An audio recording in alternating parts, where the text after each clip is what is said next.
இந்த கதைக்கு நீங்கள் கொடுக்கும் ஆதரவிற்கு மிக்க நன்றி. இந்த கதை பிடிச்சிருந்தா லைக் பண்ணுங்கள், சப்ஸ்கிரைப் பண்ணுங்கள், உங்கள் ஃப்ரெண்ட்ஸ் அண்ட் ஃபேமிலிக்கு ஷேர் பண்ணுங்கள். வர்மாவிற்கு அன்று சீக்கிரமாகவே கல்லூரிக்கு சென்றாக வேண்டும்.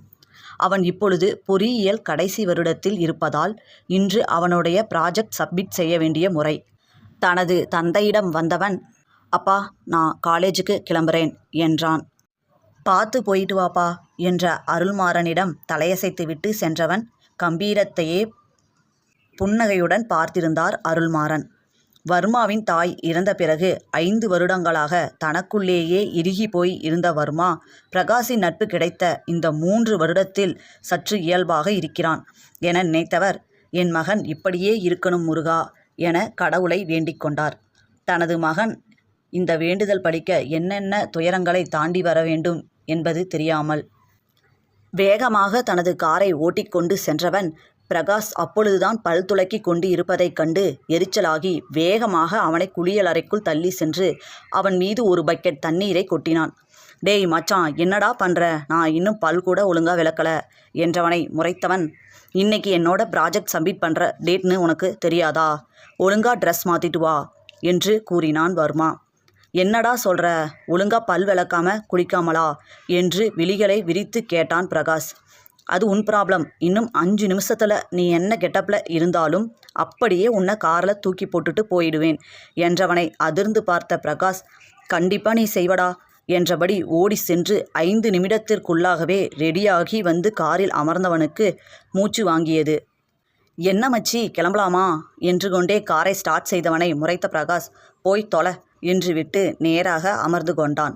கார் போகும் வேகத்தை பார்த்து அதிர்ந்தவன், டேய் ஸ்லோவா போடா, என்ன ரேஸ்லியா போற என கத்தினான்.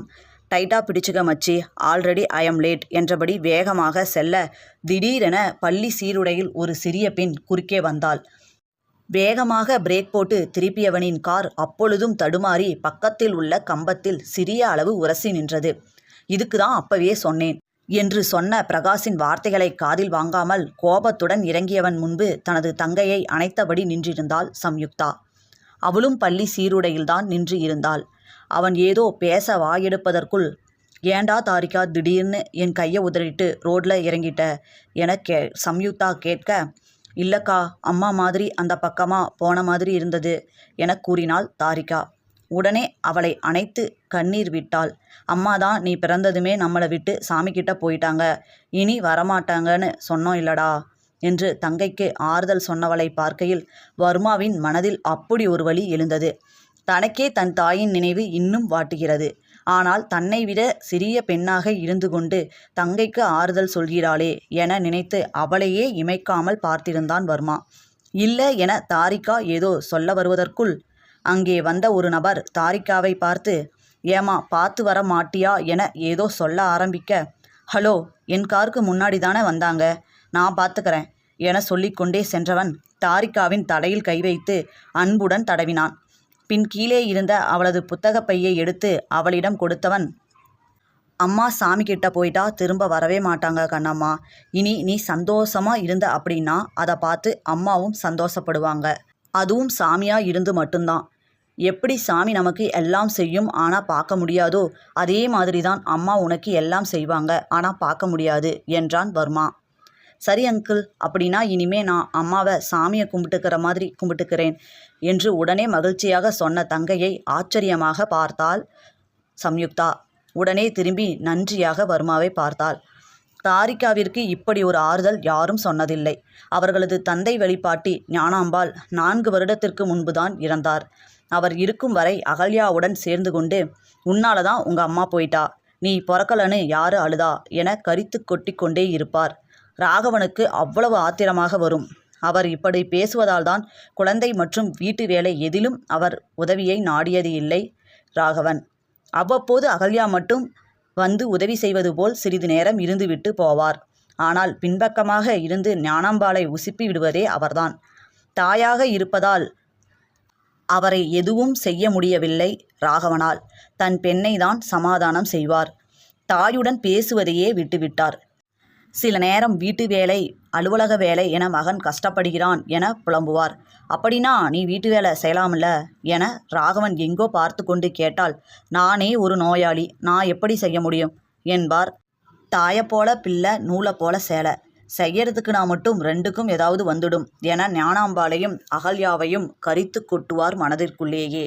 பிறகு ஞானாம்பாள் இறந்துவிட எங்கே தான் வாயை திறந்து பேசி அண்ணனின் கோபத்தை வாங்கி கொள்ள வேண்டுமோ என 4 வருடங்களாக வார்த்தைகளை கொட்டாமல் இருந்தார் அகல்யா.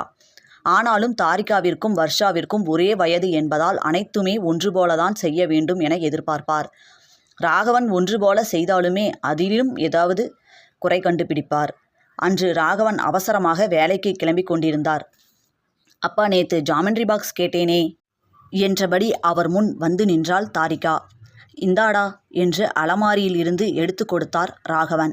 சரியாக அப்பொழுது பார்த்து தனது மகளுடன் உள்ளே நுழைந்தார் அகல்யா. அண்ணா, இன்னைக்கு என்ன சமைச்சிங்க? இன்னைக்கு உடம்பு சரியில்லை, அதான் சமைக்கல. வர்ஷா சாப்பிட்டு ஸ்கூலுக்கு எடுத்துகிட்டு போகட்டும், நான் அப்புறம் சமைச்சிக்கிறேன் என்றார் அகல்யா. அவரை பார்த்து சலுப்பாக தலையை ஆட்டிய ராகவனுக்கு ஒன்று நன்றாக புரிந்தது. இன்று மதிய உணவு ஹோட்டலில்தான் என. ஏனெனில், அச்சோ, மதிய சாப்பாட்டுக்கு வந்துட்டீங்களாண்ணா? எனக்கு உடம்பு முடியலை, ஒருத்திக்கு ஏன் சமைக்கணும்னு சமைக்காமல் இங்கேயே சாப்பிட்டு மாத்திரை போட்டு படுத்துட்டேன் என்பார் பாவமாக. முன்பெல்லாம் எத்தனையோ நாட்கள் வந்து இந்த பதிலை கேட்டு சலிப்புடன் திரும்பி செல்பவர் இப்பொழுது எல்லாம் வருவதே இல்லை. அகல்யா தன் தாயிடம் எதை கற்றுக்கொண்டாரோ இல்லையோ, நோயாளி போல் நடிப்பதை நன்றாகவே கற்றுக்கொண்டார். என்று மட்டும் சொல்லிவிட்டு கிளம்ப போனவரிடம் அப்பொழுதுதான் தாரிகாவின் கையில் இருந்த ஜாமெண்ட்ரி பாக்ஸை பார்த்த வர்ஷா, மாமா, எனக்கும் ஜாமெண்ட்ரி பாக்ஸ் வேணும், என்னையும் மிஸ் வாங்கிட்டு வர சொன்னாங்க என்றாள். அவளை பார்த்து, நேத்தே சொல்லி இருக்கலாம்ல வர்ஷா என்று சொன்ன ராகவனிடம், இவங்க 2 பேரும் ஒரே கிளாஸில் தானே படிக்கிறாங்க, அப்புறம் ஏன் இவளுக்கு மட்டும் வாங்கின என்று கேட்டார் கோபமாக. இங்கே பாரு அகல்யா, நான் எதை பிள்ளைங்களுக்கு பிரித்து வாங்கியிருக்கேன். நான் தாரிகாவுக்கு 2 வருஷத்துக்கு முன்னாடி ஜாமெண்ட்ரி பாக்ஸ் வாங்கி கொடுத்தேன். அதுக்கப்புறம் இப்போதான் நிறைய பொருள் யூஸ் பண்ண முடியலன்னு கேட்டா. அதே மாதிரி வர்ஷாவுக்கும் தேவைப்பட்டுச்சுன்னா கேட்பான்னு தான் வாங்கலை என்றவர் தொடர்ந்து, உனக்கு தான் மாதம் மாதம் உன் செலவுக்குன்னு பணம் தரல, அதில் இன்னைக்கு வாங்கி கொடு பரவாயில்ல என்று சற்று கோபமாகவே சொல்லிவிட்டு சென்று விட்டார் ராகவன். ராகவனுக்கு கோபமாக வந்தது. 2 வீட்டிற்கு செலவு, இதில் தனியாக அகல்யாவிற்கு செலவுக்கு என்று பணம் தருகிறார். அதனால் பார்த்து பார்த்து செலவு செய்கிறார் ராகவன். உண்மையாகவே தாரிகாவிற்கு 2 வருடத்திற்கு முன்பு வாங்கி கொடுத்தது. வர்ஷாவிற்கு போன வருடம்தான் அவளையே கடைக்கு அழைத்து சென்று வாங்கி தந்தார். அதனால் அவளிடம் இருக்குமோ என நினைத்து வாங்காமல் விட்டுவிட்டார். ஒரு ஜாமெண்ட்ரி பாக்ஸ் தானே என்று கடைக்கு சென்று வாங்கி தராமல் வேலைக்கு அவசரமாக கிளம்பி செல்பவனை நிறுத்தி பஞ்சாயத்து செய்யும் அகல்யாவின் மேல் கோபமாக வந்தது. பேசாம 2ஆவே வாங்கிட்டு வந்திருக்கலாம் ச்சே என்று சலித்தபடி தனது பைக்கை எடுத்துக்கொண்டு காவல் நிலையத்திற்கு சென்று விட்டார். ராகவன் சென்றதும் கோபமாக வர்ஷாவின் பக்கம் திரும்பியவர், உனக்கு எப்படி உங்கள் மாமா ஜாமெண்ட்ரி பாக்ஸ் வாங்கி கொடுத்தாரு என்றார். போன வருஷம்மா என்றால் தயக்கத்துடன். அவர் பிள்ளைக்கு மட்டும் நல்லதா வாங்கி கொடுத்துருப்பாரு, அதான் இவ்வளவு நாள் வந்திருக்கும். இதில் 2 குடும்பத்தையும் ஒரே மாதிரி பார்த்துக்கிறேன்னு அப்பப்போ பில்டப் வேற, இதில் பணம் செலவுக்கு கொடுத்ததையும் சொல்லி காட்டுறாரு என்று வன்மத்துடன் நினைத்து கொண்டார் அகல்யா. சரியாக அந்த நேரம் அவர்களை பள்ளிக்கு ஏற்றி செல்லும் ஆட்டோ வர, வேகமாக 2 கப்களில் சாப்பாடு போட்டு கொண்டு ஸ்கூலில் போய் சாப்பிட்டுக்க என்று வர்ஷாவிடம் சொல்லியபடி வெளியே வந்தவர் முன் வந்து நின்றாள் தாரிகா. தாரிகாவிற்கு தனக்கு ஜாமெண்ட்ரி பாக்ஸ் வாங்கி வந்ததால் தான் இத்தனை பிரச்சனை என்று நன்றாகவே புரிந்தது. அத்தை, இந்த ஜாமெண்ட்ரி பாக்ஸை வர்ஷாவையே வச்சுக்க சொல்லுங்க என்று நீட்டினாள் தாரிகா. இவள் என்ன என் மகளுக்கு பிச்சை போடுவது என நினைத்த அகல்யா, வேணா சாமி, நீ பிறந்ததும் உங்கள் அம்மாவையே தின்னவ, உன் பொருளை வாங்கி என் பிள்ளைக்கு ஏதாவது ஆகிறதக்கா என்று கோபமாக சொன்னவர் வேகமாக சென்று ஆட்டோவில் ஏறி, ஆட்டோவை எடுங்க அண்ணா என்றார். ஆட்டோ டிரைவரோ குழப்பமாக, இன்னும் 2 பாப்பா வருமே என்றார். அவங்க இன்னைக்கு வரலை, நேராக கடைக்கு ஆட்டோவை விடுங்க, அப்புறம் ஸ்கூலுக்கு போகலாம் என்று சொன்னவரிடம் சரி என்று தலையாட்டியவருக்கு வெளியே வந்து பள்ளி சீருடையில் பாவமாக பார்த்து கொண்டே நின்ற இருவரையும் பார்க்க குழப்பமாக இருந்தது. எதுவும் சொல்லாமல் அகல்யாவை சென்று கடையில் விட்டவர் அவர் கடைக்குள் சென்றதும் ராகவனுக்கு அழைத்து விஷயத்தை சொன்னார். ராகவனுக்கோ அதிர்ச்சி. என்ன நடந்திருக்கும் என ஓரளவு புரிந்தது. உயர் அதிகாரிகள் இன்னும் வந்திருக்கவில்லை. தன் உடன் பணிபுரியும் ஒரு காவலரை அழைத்தவர், அண்ணா ப்ளீஸ், எஸ்ஐ சார் வந்தா இந்த 2 ஃபைலையும் கொடுத்துடுங்க என்று கூறிவிட்டு வேகமாக வெளியே ஓடிய ராகவனை பார்க்கையில் அந்த காவலருக்கே பாவமாக இருந்தது. வாழ வேண்டிய வயதில் இருந்து வீடு வேலை என அலையும் அவரை பார்க்கையில் அந்த காவலருக்கு எப்பொழுதுமே ஒரு பரிதாப உணர்வு வரும். இங்கோ தாரிகா, அக்கா நான் தான் அம்மாவை கொன்னுட்டனா, பாட்டியும் அப்படிதான் சொல்லுவாங்க, அதான் என்னை அம்மா பார்க்க வரவே இல்லையா என அழ ஆரம்பித்து விட்டாள் தாரிகா. அவளை எவ்வளவு சமாதானப்படுத்தியும் சமாதானம் ஆகவில்லை. அவளுக்கு சாப்பாடு போட்டு ஊட்டி பார்த்தாள், சாப்பிடவில்லை, சமாதானமும் ஆகவில்லை. இங்கேயே இருந்தால் இப்படிதான் இருப்பாள் என நினைத்தவள் இருவருக்கும் மதிய சாப்பாட்டினை டிஃபன் பாக்ஸில் போட்டுக்கொண்டு தங்களது புத்தக பைகளை எடுத்துக்கொண்டு தங்கையையும் வெளியே அழைத்து வந்தவளுக்கு அப்பொழுதுதான் எப்படி பள்ளிக்கு செல்வது என்ற யோசனையே வந்தது. சரி, பேருந்து நிலையத்திற்கு சென்று பேருந்தில் ஏறி சென்று விடலாம் என நினைத்து கொண்டே தங்கையின் கையை பிடித்து கொண்டு சாலையின் ஓரமாக வந்து கொண்டு இருந்தாள் சம்யுக்தா. அப்பொழுதுதான் தாரிகா, என்னால் தான் அம்மா இறந்தாங்களா, அதனால தான் என்னை தேடி வரலையா, உன் கூடலாம் அம்மா ஃபோட்டோ எடுத்திருக்காங்க, என்னால் தான் இறந்துட்டாங்களா என திரும்ப திரும்ப சொன்னதையே சொல்லி கொண்டு இருந்தாள். அவளின் வேதனையை தாங்க முடியாமல், யார் சொன்னா, அம்மா கண்டிப்பாக உன்னை தேடி வருவாங்க சரியா என்றால் பொறுமையை இழந்து. நிஜமாவாக்கா என மகிழ்ச்சியாக கேட்டாள் தாரிகா. ஏனெனில் இதுவரை எப்பொழுது கேட்டாலும் அம்மா சாமி கிட்ட போயிட்டாங்க, திரும்ப வரவே மாட்டாங்க என்றுதான் தந்தை மற்றும் தமக்கையிடம் இருந்து பதில் வரும். ஆனால் இன்று உடனே அம்மா வருவாங்க என்ற வார்த்தையில் மகிழ்ச்சியாக அவளுடன் நடந்து கொண்டிருந்தாள் தாரிகா. இன்னும் சற்று நேரத்தில் பேருந்து நிலையம் வந்துவிடும் என்ற நேரத்தில்தான் எதிர்ப்பக்கமாக சாலையில் சென்று கொண்டிருந்த பெண் சற்று அவர்களின் அன்னையின் ஜாடையில் இருக்க அம்மா என்றபடி இறங்கிவிட்டாள் தாரிகா. தான் சொன்ன ஒரு வார்த்தையினால் எப்படிப்பட்ட ஒரு விபரீதம் நடந்து இருக்கும், தான் தன் தங்கையிடம் அப்படி சொல்லியிருக்க கூடாதோ என்ற தவிப்பும் கலக்கமுமாக நின்றவள் வர்மா அவளின் பக்கம் திரும்பவும் நன்றியுடன் அவனை பார்த்தாள். அவள் எதுவுமே பேசவில்லை. ஆனால் அவளின் கண்கள் பேசிய தவிப்பு, வேதனை, நன்றியுணர்ச்சி போன்ற வார்த்தைகளை படித்தவன் அசந்து நின்றான். அவளின் நீல நிற கண்களில் அப்படியே விழுந்துவிட்ட உணர்வு அவனுக்குள். ஒரு பெண்ணுக்கு இவ்வளவு அழகான கண்கள் இருக்குமா? கண்களில் கூட பேச முடியுமா? எத்தனையோ பெண்களை பார்த்திருந்த போதிலும் வராத ஒரு உணர்வு அவளின் வேதனை சுமந்த நிலாமுகத்தை பார்த்தபோது உண்டானது. அவனுக்கே அது ஆச்சரியமாக இருந்தது. அவன் அப்படியே நின்றிருக்க வேகமாக அங்கே வந்து சேர்ந்தார் ராகவன். காரின் முன்னால் தங்கையின் கையை பிடித்து வேகமான மூச்சுக்களை விட்டபடி நின்று இருந்த சம்யுக்தாவை கண்டவர், என்னாச்சுமா என்று படபடப்பாக கேட்டார். திடீரென தாரிகா ரோட்டில் இறங்கியதையும் வர்மா காரினை சடன் பிரேக் போட்டு நிறுத்தியதையும் சொன்னாள் சம்யுக்தா. வர்மாவை தவிப்புடன் பார்த்த ராகவன், மன்னிச்சுக்குங்க சார் என்றார். தன் வயதையும் மறந்து தன்னிடம் மன்னிப்பு கேட்டவரை பார்த்து புன்னகைத்தவன், இல்லை சார் பரவாயில்ல என்றான். அவரின் கார் இடித்து நிறுத்தியிருந்த இடத்திற்கு முன்பக்கம் சென்று பார்த்தவர் அந்த பக்கம் சற்று அதிகமாக அடிவாங்கி இருப்பதை பார்த்தவருக்கு மனம் பிசைந்தது. மிகவும் உயர் ரக BMW கார், எப்படியும் முன்பக்கம் மாற்றியாக வேண்டும், பல லட்சங்கள் செலவாகும். அவருக்கு அதை கொடுப்பது மிகவும் சிரமம்தான். இருந்தாலும் தனது மகள் செய்த தவறுக்கு யாரோ ஏன் நஷ்டப்பட வேண்டும், எப்படியாவது கொடுத்துவிட வேண்டும் என நினைத்தவர், எவ்வளோன்னு சொல்லுங்க சார், கொடுத்துடுறேன் என்று கேட்டார். அவரை ஆச்சரியமாக பார்த்தான் வர்மா. வேண்டுமென்றோ இல்லை, கவனக்குறைவாகவோ வண்டி ஓட்டி வந்து இடித்திருந்தால் கூட பரவாயில்லை, தெரியாமல் நடந்த தவறுக்கு பணம் தருகிறேன் என்று தானாகவே சொல்பவரை வியப்பாக பார்த்தான். வர்மாவிற்கு இது பெரிய விஷயம் அல்ல. இல்லை சார் பரவாயில்ல என்று பேசிக்கொண்டு இருக்கும்போதே, மச்சான் உன்னோட ப்ராஜெக்ட் சப்மிட் பண்ணணும் என்று வேகமாக வந்து அவனை இழுத்தான் பிரகாஷ். சார் சார் என அழைத்த ராகவனிடம் திரும்பிய பிரகாஷ், சார் இதுதான் வர்மா அப்பாவோட விசிட்டிங் கார்டு, எதுவாக இருந்தாலும் அப்புறம் பேசிக்கலாம் என்றபடி வர்மாவை இழுத்து கொண்டு சென்று விட்டான். வர்மா சம்யுக்தாவையே திரும்பி திரும்பி பார்த்து கொண்டே சென்றான். அவர்கள் இருவரும் காரினை எடுத்துக்கொண்டு சென்றதும் சம்யுக்தாவின் புறம் திரும்பியவர், என்னம்மா ஆட்டோ டிரைவர் ஃபோன் பண்ணாரு, என்னதான் ஆச்சு என கேட்டார். சம்யுக்தா நடந்தது அனைத்தையும் தந்தையிடம் கூறிவிட்டாள். அது ராகவனின் கட்டளை, நம்ம மேல தப்பு இல்லைன்னு தெரியற ஒரு விஷயத்த மட்டும் மறைச்சே வைக்கக்கூடாது என்பார் கண்டிப்பாக. அதனால் எதையும் சம்யுக்தா ஒளித்து மறைத்து பேசவில்லை. உடனே ராகவனுக்கு முகம் கோபத்தில் சிவந்தது. வண்டியில ஏறுங்க என்று சொன்னவர் அவர்கள் இருவரையும் பள்ளியில் விட்டுவிட்டு நேராக வீட்டிற்கு சென்றார். அங்கே அகல்யா அவரது இருப்பிடத்தில் இருக்க அகல்யா என உருமினார். அவருடைய கோபத்தை பார்த்த அகல்யாவிற்கு உடம்பெல்லாம் நடுங்கியது. அண்ணா என்ன அவர் திக்கி திணறி பேச ஆரம்பிக்க, நிறுத்து என்பது போல் கைகளை நீட்டியவர், என் பொண்ணுங்கள பத்தி எதுவுமே இனி நீ பேசக்கூடாது. அப்படி பேசுறதா இருந்தா இந்த வீட்டை விட்டு கிளம்பி போயிடலாம். யாரும் உன்னை தடுக்க போறதில்ல என்றார் கர்ஜனையாக. முடிந்தளவு என்றும் பொறுமையாக சென்றுவிடும் அண்ணன் இப்படி சொல்ல அதிர்ந்து விட்டார் அகல்யா. இனி எதுவும் பேச மாட்டேன் அண்ணா என்றார் தயக்கத்துடன். வெளியே சென்று வயது பிள்ளையுடன் என்ன செய்ய முடியும் என பயந்தவர் உடனே பணிந்து போனார். ராகவனும் அப்படி நினைத்துதான் இவ்வளவு நாள் அமைதியாக இருந்தார். ஆனால் தன் பெண்ணையே இன்று இழந்திருப்போம் என உணர்ந்தபோது இனி தங்கை என எண்ணி பயன் இல்லை என்று பொங்கிவிட்டார். அகல்யாவிற்கோ தாய் இல்லாத இந்த 4 வருடம் அமைதியாக இருந்து யோசித்து யோசித்து காய் நகர்த்திவிட்டு இப்படி ஒரே நாளில் அண்ணனின் வெறுப்பை சம்பாதித்து விட்டோமே என இருந்தது. இனிமேல் அவரை பகைத்து கொள்வது போல் எதையும் செய்யக்கூடாது என நினைத்து கொண்டார். இங்கே இப்படி இருக்க வர்மாவோ ஆமை போல் வண்டியை ஓட்டி கொண்டிருந்தான்.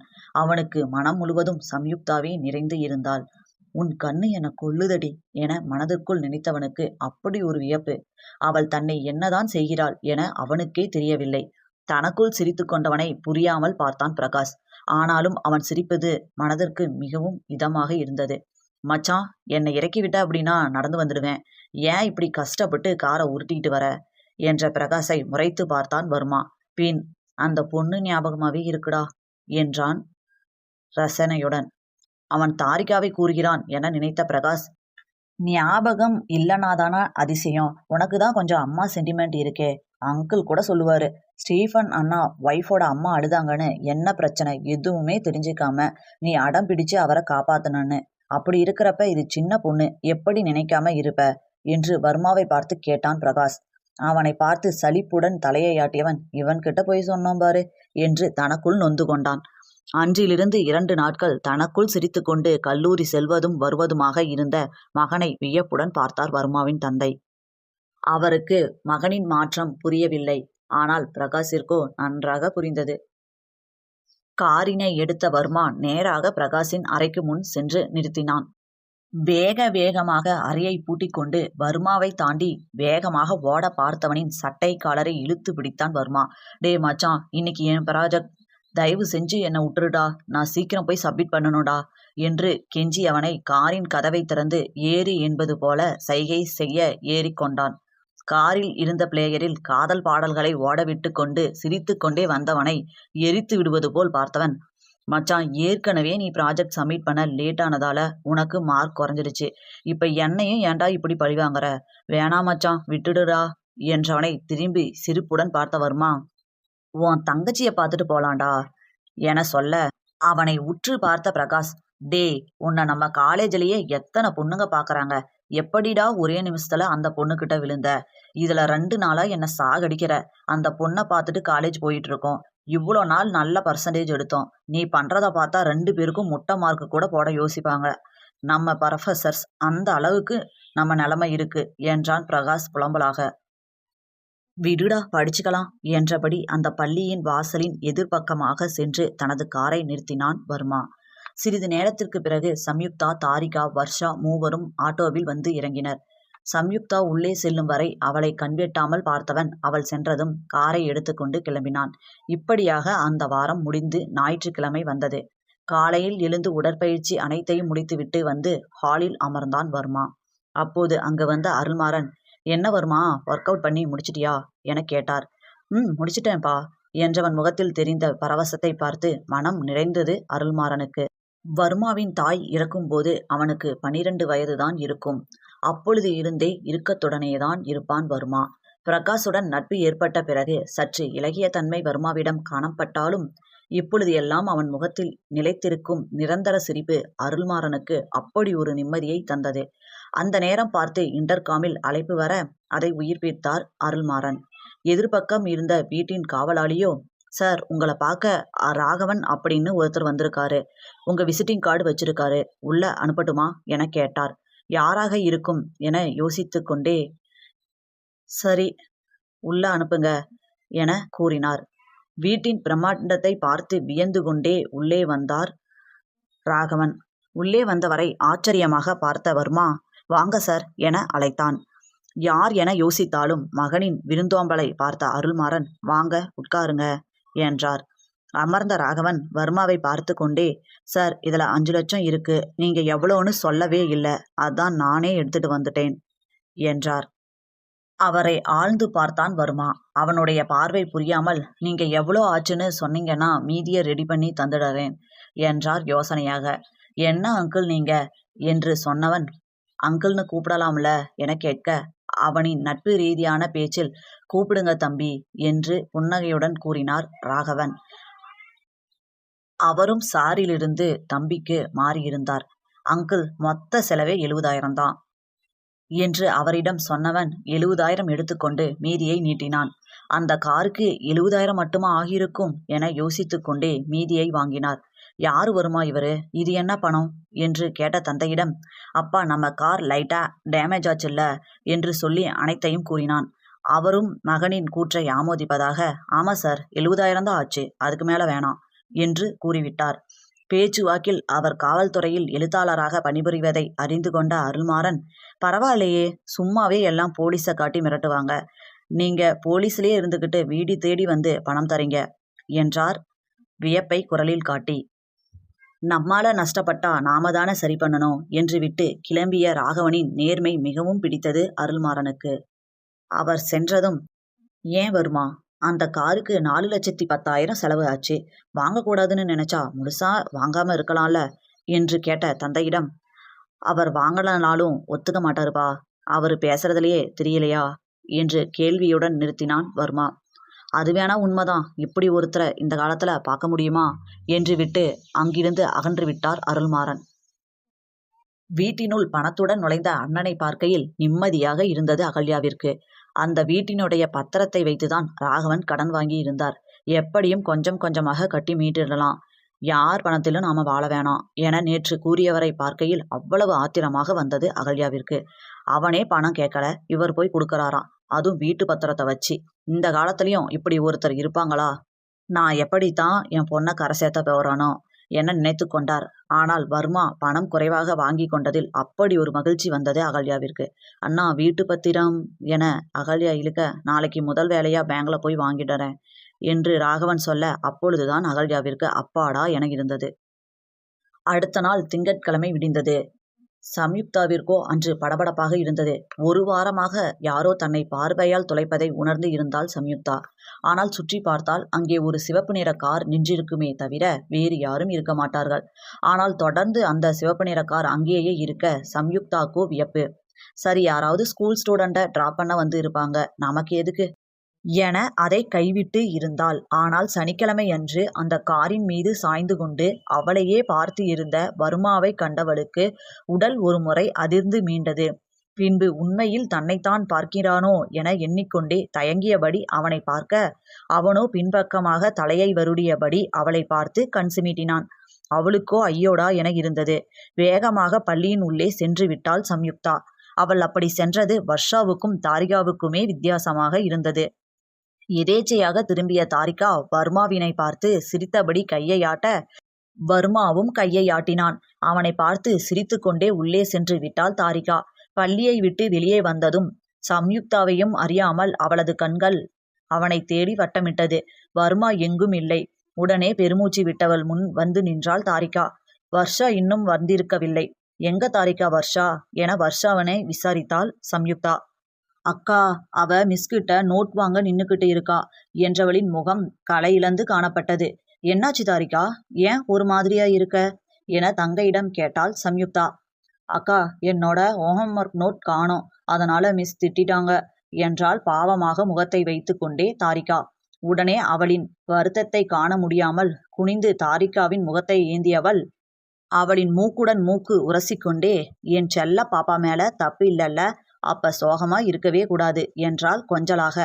உடனே தாரிகா கிளிக்கென்று சிரித்துவிட அவளின் சிரிப்பை ரசித்து கொண்டே திரும்பியவள் அதிர்ந்து விட்டாள். அங்கே அவளையே ரசனையுடன் பார்த்து கொண்டு நின்றிருந்தான் வர்மா. ஒரு மாதிரியாக ஆகிவிட்டது. எப்பொழுதிலிருந்து இருக்கிறான் என யோசித்து கொண்டே தவிப்புடன் நின்றிருந்தாள். சம்யுக்தாவின் பார்வையை தொடர்ந்த தாரிகா அங்கு வர்மாவை கண்டு, ஹாய் அங்கிள் என்று கூறிக்கொண்டே அவனது அருகில் ஓடினாள். ஹாய் வாடா குட்டி, ஏன் வீட்டுக்கு போகலையா என்று தாரிகாவிடம் வினவினான் வர்மா. இல்ல அங்குள், வர்ஷாவுக்காக வெயிட்டிங் என்றவளை பார்த்து சிரித்தவன், குட்டி பேர் என்ன எனக் கேட்டான்.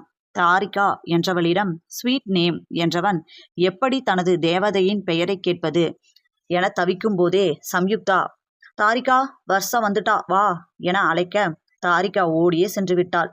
பிறகு வீட்டிற்கும் வந்து விட்டாள். அதையே நினைத்து கொண்டிருந்த சம்யுக்தாவிற்கு விடிந்ததிலிருந்தே பள்ளிக்கு செல்ல வேண்டுமே என பயமாக இருந்தது. அறையில் இருந்து வெளியே வந்தவள் தந்தையின் முன் போய் நின்றாள். தன் முன் வந்து நின்றவளை கேள்வியாக பார்த்தார் ராகவன்.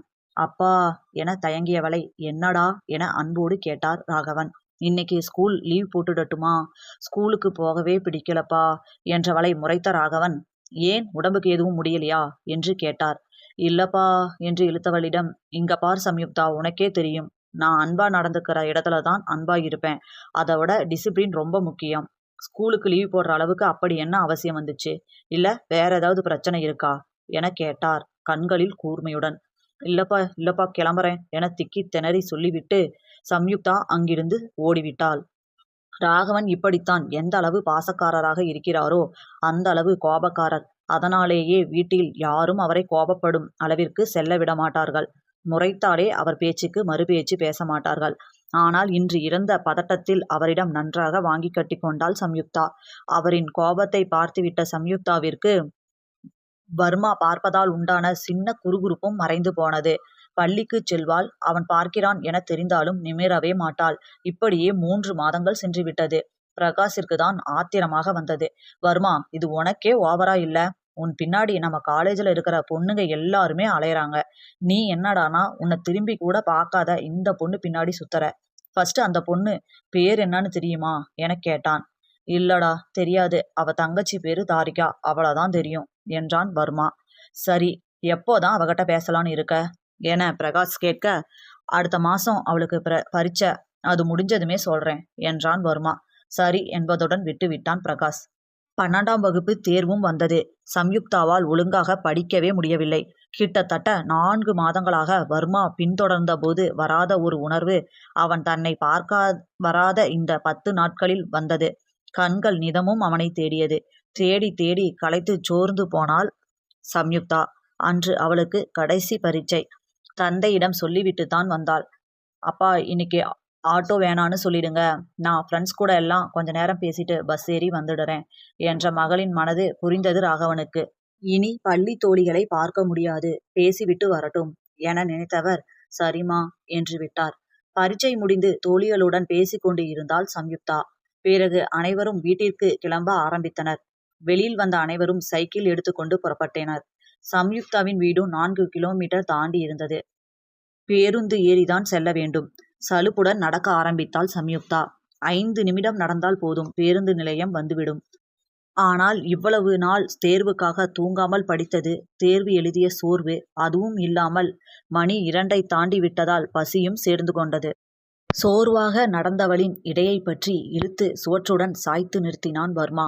அவனின் கம்பீரமான முகத்தை அருகில் பார்த்தவளுக்கு அத்தனை உற்சாகம் மனதில் பிறந்தாலும் சுற்றும் முற்றும் பதட்டத்துடன் பார்த்தாள். அவளின் பயம் மற்றும் பதட்டத்தை பார்த்த வர்மாவிற்கு முகம் வேதனையில் சுருங்கியது. சுற்றும் முற்றும் பார்த்தவள், தாங்கள் ஒரு சந்தில் இருக்கிறோம், யாரும் இல்லை என உணர்ந்து நிம்மதி பெருமூச்சு விடுவதற்குள் அவள் இடையில் இருந்து கையினை எடுத்தவன், கிளம்பு என்றான் அமைதியாக. அவளுக்கு ஒன்றும் புரியவில்லை, அவன் ஏன் கிளம்ப சொல்கிறான் என்று. இருந்தாலும் அவன் முகத்தில் இருந்த தீவிரத்தில் பயந்தவள் 2 அடி எடுத்து வைப்பதற்குள் வேகமாக சுவற்றில் ஓங்கி குத்தினான் வர்மா. அதில் அதிர்ந்து திரும்பியவள் அவன் பக்கத்தில் ஓடினாள். ஏன் இங்க வந்த? கிளம்புன்னு சொல்றல்ல என்றபடி கத்தியவனின் கோபம் அவளை ஏதோ செய்தாலும் தனக்கான அவனது ஏக்கம் அவன் கண்களில் இருந்தது. எதுவும் யோசிக்காமல் வேகமாக அவன் சட்டையை பிடித்து இழுத்தவள் அவன் கன்னத்தில் ஆழ்ந்த முத்தமிட்டாள். இதை வர்மாவே எதிர்பார்க்கவில்லை. குட்டிமா என்று அவன் ஆசையுடன் அழைத்தது அவள் உயிர் வரை ஊடுருவியது. அவள் கண்களை பார்த்தவன் அதற்கு மேல் பொறுக்க முடியாமல், ஐ லவ் யூடா என்றான். அவனுக்கு முத்தம் கொடுத்தபோது சம்யுக்தாவிற்கு இருந்த துணிவு அவன் காதலை சொல்லும்போது இல்லை. வேகமாக அங்கிருந்து ஓடிவிட்டாள். அவளையே பார்த்து கொண்டு இருந்தவனுக்கு அப்படி ஒரு மகிழ்ச்சி. உடனே தனது அலைபேசியை எடுத்தவன் பிரகாஷிற்கு அழைத்து தான் இருக்கும் இருப்பிடத்தை சொல்லி வர சொன்னான். அங்கே பிரகாஷ் வந்ததும் காரில் ஏறி அமர்ந்தவன், கையை பார்த்து அதிர்ந்து விட்டான் பிரகாஷ். என்னடா இது, என்னாச்சு என்றவனிடம் ஒண்ணுமில்லடா என்ற வர்மாவை பார்த்து முறைத்தவன், உனக்கு இது ஓவரா தெரியல, இவ்வளோ ரத்தம் போகுது, ஒன்றும் இல்லைன்னு சொல்ற என்று கேட்ட பிரகாஷ் முதலுதவி பெட்டியில் இருந்து மருந்தினை எடுத்து காயத்தை சீர் செய்து கொண்டே வர்மாவிற்கு மருந்திட்டவன் ஞாபகம் வந்தவனாக, ஆமா நீ லவ்வ சொல்றனுல்ல போன, அப்புறம் எப்படி என்றவனிடம், சொல்லிட்டேன்டா என்று மகிழ்ச்சியுடன் சொன்னவனை பார்த்து, அப்பாடா இனி நான் கொஞ்சம் நிம்மதியா இருக்கலாம் என்று பெருமூச்சு விட்டான் பிரகாஷ். அவனே தொடர்ந்து, அவ என்ன சொன்னா, இந்த காயம் எப்படி ஆச்சு என்று கேட்டான். அவ எதுவுமே சொல்லலடா, இது கோபத்துல நான் சுவர்ல குத்திட்டேன் என்று அதே மகிழ்ச்சி மாறாமல் பேசியவனை பார்த்து பைத்தியம் பிடித்தது. ஏண்டா அவ எதுவும் சொல்லல, நீயும் கோபத்துல கையை உடைச்சிட்டு வந்திருக்க, அப்புறம் எதுக்கு இவ்வளவு சந்தோஷம், எனக்கு புரியல என்றான் பிரகாஷ். அவனது தலையில் தட்டிய வர்மா, நீ சின்ன பிள்ளடா, உனக்கு சொன்னாலும் புரியாது என்று சிரிப்புடன் சொல்ல, அவனை பார்க்கையில் மனதிற்குள் அவ்வளவு நிறைவாக இருந்தது பிரகாஷிற்கு. எப்பொழுது சம்யுக்தாவை வர்மா பார்த்தானோ அப்பொழுதில் இருந்துதான் இப்படி சிரிப்புடன் இருக்கிறான். சரிடா, தங்கச்சி பேர் என்ன என்றபோது, அதை கேட்காம விட்டுட்டண்டா என்று சொன்ன வர்மாவை வெட்டவா குத்தவா என்பது போல் பார்த்தவன் வேகமாக காரினை எடுத்துக்கொண்டு சம்யுக்தா இறங்கும் நிறுத்தத்திற்கு வந்தான். அங்கே சிறிது நேரம் கழித்தே சம்யுக்தா வந்து இறங்கினாள். அவள் இறங்கியதும், எம்மா தங்கச்சி இங்க வா என அழைத்தான் பிரகாஷ். சம்யுக்தாவும் தயங்கியபடியே வந்து நின்றாள். அவளுக்கு வர்மாவின் முகத்தை பார்க்கவே வெட்கமாக இருந்தது. குனிந்து கொண்டே நின்றவளை பார்த்த பிரகாஷ், அம்மா உனக்கு இவன் பேரு என்னன்னு தெரியுமா என்று கேட்டான். அவனது கேள்வியில் விழுக்கென நிமிர்ந்து வர்மாவையும் பிரகாஷையும் பார்த்தவள் தெரியாது என்பது போல் தலையசைத்தாள்.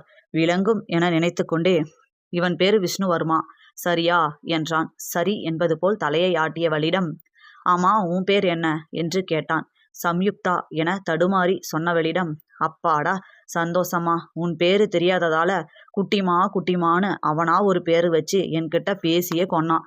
சரி நீ கிளம்புமா என்றவனிடம், சரி அண்ணா என்றவள் வர்மாவிடம் கண்களாலேயே விடைபெற்று சென்று விட்டாள்.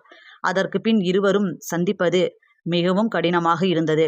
இப்படியே 10 நாட்கள் கடந்தது. ஆனால் ஒவ்வொரு நாளும் நரகமாக கழிந்தது சம்யுக்தாவிற்கு. அன்று வெள்ளிக்கிழமை என்பதால் தங்கையை கூட்டிக் கொண்டு மன அலைப்புறுதலை குறைக்க பக்கத்தில் இருக்கும் முருகன் கோவிலுக்கு சென்றாள் சம்யுக்தா. அந்த கோவில் சற்று உள்பக்கமாக இருப்பதால் கூட்டம் மிகவும் குறைவாகவே இருக்கும். அதனால் மனதிற்கும் சற்று இதமாக இருக்கும். தாரிகாவும் அப்போது ஸ்டடி ஹாலிடேஸில் இருந்தாள். அக்கா கோவிலுக்கு செல்கிறேன் என்றதும் அவளுடன் குதித்து கொண்டு வந்துவிட்டாள்.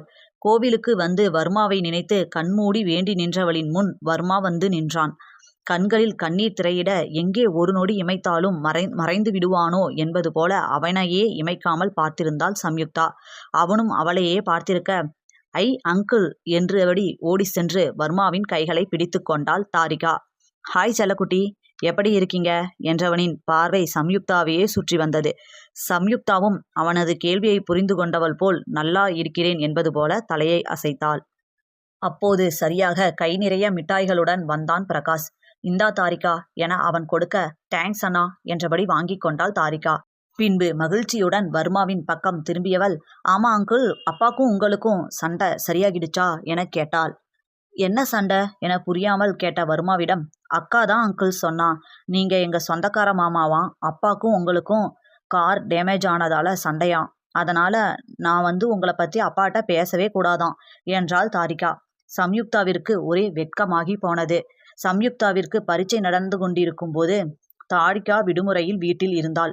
ஒரு நாள் பரீட்சைக்கு நேரமாகிறது என சம்யுக்தா வந்து அவசரமாக உணவு மேசையில் அமர்ந்து சாப்பிட்டு கொண்டு இருக்கும்போது, அக்கா இப்போதெல்லாம் அந்த அங்கிள் வராரா என உணவு மேசையில் அமர்ந்து சாப்பிட்டு கொண்டு கேள்வி கேட்டாள் தாரிகா. அதிர்ந்து போய் தந்தையின் பக்கமாக திரும்பினாள் சம்யுக்தா. அவளது தந்தை ஏதோ ஒரு முக்கியமான அழைப்பில் மும்மரமாக பேசிக்கொண்டு இருந்தார். அப்பாடா என பெருமூச்சு விட்டவள் அமைதியாக இருக்கும்படி சைகை செய்து சாப்பிட்டு முடித்துவிட்டு அவளை உள்ளே அழைத்து வந்து, இங்க பாரு தாரிகா, அவர் நம்ம சொந்தக்கார மாமாதான்.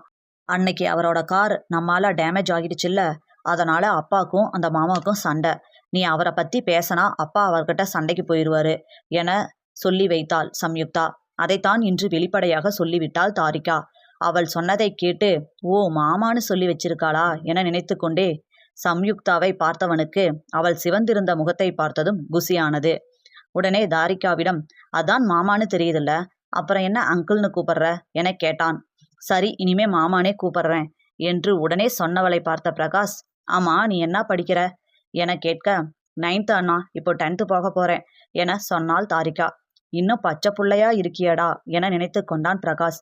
பிறகு அவளிடம், நந்தி காதல 10th நல்ல மார்க் வாங்கணும்னு சொல்ல போறேன்னு சொன்னல்ல, போய் வேண்டிக்கிட்டு வா தாரிகா என அனுப்பி வைத்தாள் சம்யுக்தா. பிறகு அவள் சென்றதும், வினு ப்ளீஸ், தாரிகாவும் வளர்ந்துக்கிட்டே வரா, அவ மனசுல இப்பவே கெட்டதை விதைக்க கூடாது, அவ இருக்கும்போது என்னை பார்க்க வராதீங்க எனக்காக என்றாள் கெஞ்சுதலாக. அவளின் வினு என்ற செல்ல அழைப்பே அவனை உருக்கிவிட அவளின் நியாயம் புரிந்தது வர்மாவிற்கு. ஓகே சமயக்குட்டி, இனி இப்படி பண்ண மாட்டேன், சாரி என்றான். சாரிலாம் எதுக்கு என பதறியவளிடம், இல்ல சமயம், நீ தெளிவாதான் இருக்க, அவ இருக்கப்போ என்னை நிமிர்ந்து கூட பார்த்ததில்ல, ஆனா நான் தான் புரிஞ்சுக்கல, அவ இருக்கும்போதே வந்து அவளுக்கு தெளிவா என்ன உணர்த்திக்கிட்டு இருக்கேன், சாரி என்றான். உடனே புன்னகைத்தாள் சம்யுக்தா. பிறகு தாரிகா வந்துவிட அவளின் கையை பிடித்தவள், சரி நாங்க கிளம்புறோம் என சொல்லிவிட்டு தங்கையுடன் நடந்தாள். தங்கையுடன் நடந்தவளையே ரசனையுடன் பார்த்து கொண்டு, அவ தங்கச்சிய பத்தி சம்மிக்குட்டி எவ்வளோ கவலைப்படுறா பாத்தியா, இந்த காலத்துலயும் இப்படி ஒரு பொண்ணு, ஆச்சரியமா இருக்குல்ல என்றான் வர்மா. அது ஆச்சரியமா இல்ல, எங்க வர்மா இப்படி மாறினதுதான் ஆச்சரியமா இருக்கு. சிரிக்கிற, சாரி சொல்ற, ஒண்ணுமே புரியலடா என்ற பிரகாஷை, காதல் வந்தா அப்படிதான்டா, பொண்டாட்டி காலில் விளவரவன் தான் இந்த காலத்துல வாழ முடியும். அவ இப்பவே எனக்கு பொண்டாட்டி ஆகிட்டா, அதனாலதான் நல்லது கெட்டது இதெல்லாம் சொல்றா. நீ சின்ன பையன், உனக்கு இதெல்லாம் தெரியாது என்ற வர்மாவை முறைத்தவன், சும்மா சும்மா சின்ன பையன்னு சொல்லாதடா என்று சொல்லிவிட்டு முகத்தை தூக்கி வைத்து கொண்டான் பிரகாஷ். நாட்கள் சிறகடித்து பறந்தது. சம்யுக்தா கல்லூரியில் சேரும் வரை அவளை முருகன் கோவிலுக்கு வரும்பொழுது யார் கண்ணிலும் படாமல் பார்த்து கொள்வான். அவளும் அவனை பார்த்து கண்களில் நிரப்பிக்கொள்வாள். கடைசியாக சம்யுக்தா கல்லூரி செல்லும் நாளும் வந்தது. சம்யுக்தாவுடைய தந்தை அருகிலேயே இருக்கிற பெரிய கல்லூரியான கேஎஸ் கல்லூரியில் பிஎஸ்சி கம்ப்யூட்டர் சயின்ஸ் குரூப்பில் சேர்த்துவிட்டார். 5 நாட்களும் கல்லூரி பேருந்து இயங்கும். வாரத்தின் இறுதி நாள் சனிக்கிழமை அன்று எக்ஸ்ட்ரா ஆக்டிவிட்டி என புது புது விஷயங்களை மதியம் வரை கற்றுத் தருவதாகவும் அன்று கல்லூரி பேருந்து இல்லை எனவும் சொல்லப்பட்டது. ராகவன் யோசித்தாலும் இதை விட்டால் வர்மாவை பார்க்க இயலாது என முடிவு செய்தவள், சேர்த்து விடுங்கப்பா ப்ளீஸ் என்றாள். சரி என தனது மகளின் ஆசையை கெடுக்க வேண்டாம் என முடிவெடுத்தவர் சேர்த்து விட்டார். காலையில் கல்லூரி பேருந்தின் வலதுபுறமாக வர்மா நின்று இருக்க, சம்யுக்தாவும் வலதுபுறமாக அமர்ந்து இருப்பாள். இருவரும் கண்களிலேயே பேசிக்கொண்டனர். அவளுக்கு சனிக்கிழமை அவனை பார்க்க முடியும் என தெரியும், ஆனால் வர்மாவிற்கு தெரியாதே. இருவரும் தான் கடந்த 2 மாதங்களாக பேசிக்கொள்ள முடியவில்லையே. இவள் இந்த கல்லூரியில் சேர்ந்து இருப்பதையே பிரகாஷ் தான் விசாரித்து கண்டுபிடித்தான். தவிப்புடன் அவளை எப்படி பார்ப்பது என யோசித்த வர்மாவிற்கு அவனை நினைத்தே ஆச்சரியமாக இருந்தது. இப்பொழுதுதான் இன்ஜினியரிங் முடித்து இருக்கிறான். அவனுக்கு செய்ய வேண்டிய வேலைகள் நிறைய இருந்தது. அப்பாயின்மெண்ட் எத்தனையோ வெயிட்டிங்கில் இருந்தது. எல்லாவற்றையும் சம்யுக்தாவை பார்க்க வேண்டிய இந்த 2 வேலைகளில் தவிர்த்து விடுவான். அவனுக்கே சிரிப்பாக இருந்தது. ஆனாலும் எப்படி அவளிடம் பேசுவது என தவிப்பது மற்றும் நின்றபாடில்லை. வெள்ளிக்கிழமை அவனை நோக்கி ஒரு பேப்பரை வீசிவிட்டு சென்றாள் சம்யுக்தா. அதில் நாளை 1 மணி என்று மட்டும் எழுதியிருந்தது. கள்ளி என மனதிற்குள் ரசனையுடன் சம்யுக்தாவை திட்டிக் கொண்டான் வர்மா. அடுத்த நாள் எப்போதடா வகுப்பு முடியும் என இருந்தது சம்யுக்தாவிற்கு. வகுப்பு முடிந்ததோ இல்லையோ வேகமாக வெளியே வந்தாள் சம்யுக்தா. அங்கே வர்மாவின் காரின் அருகே வேகமாக ஓடிச் சென்றாள்.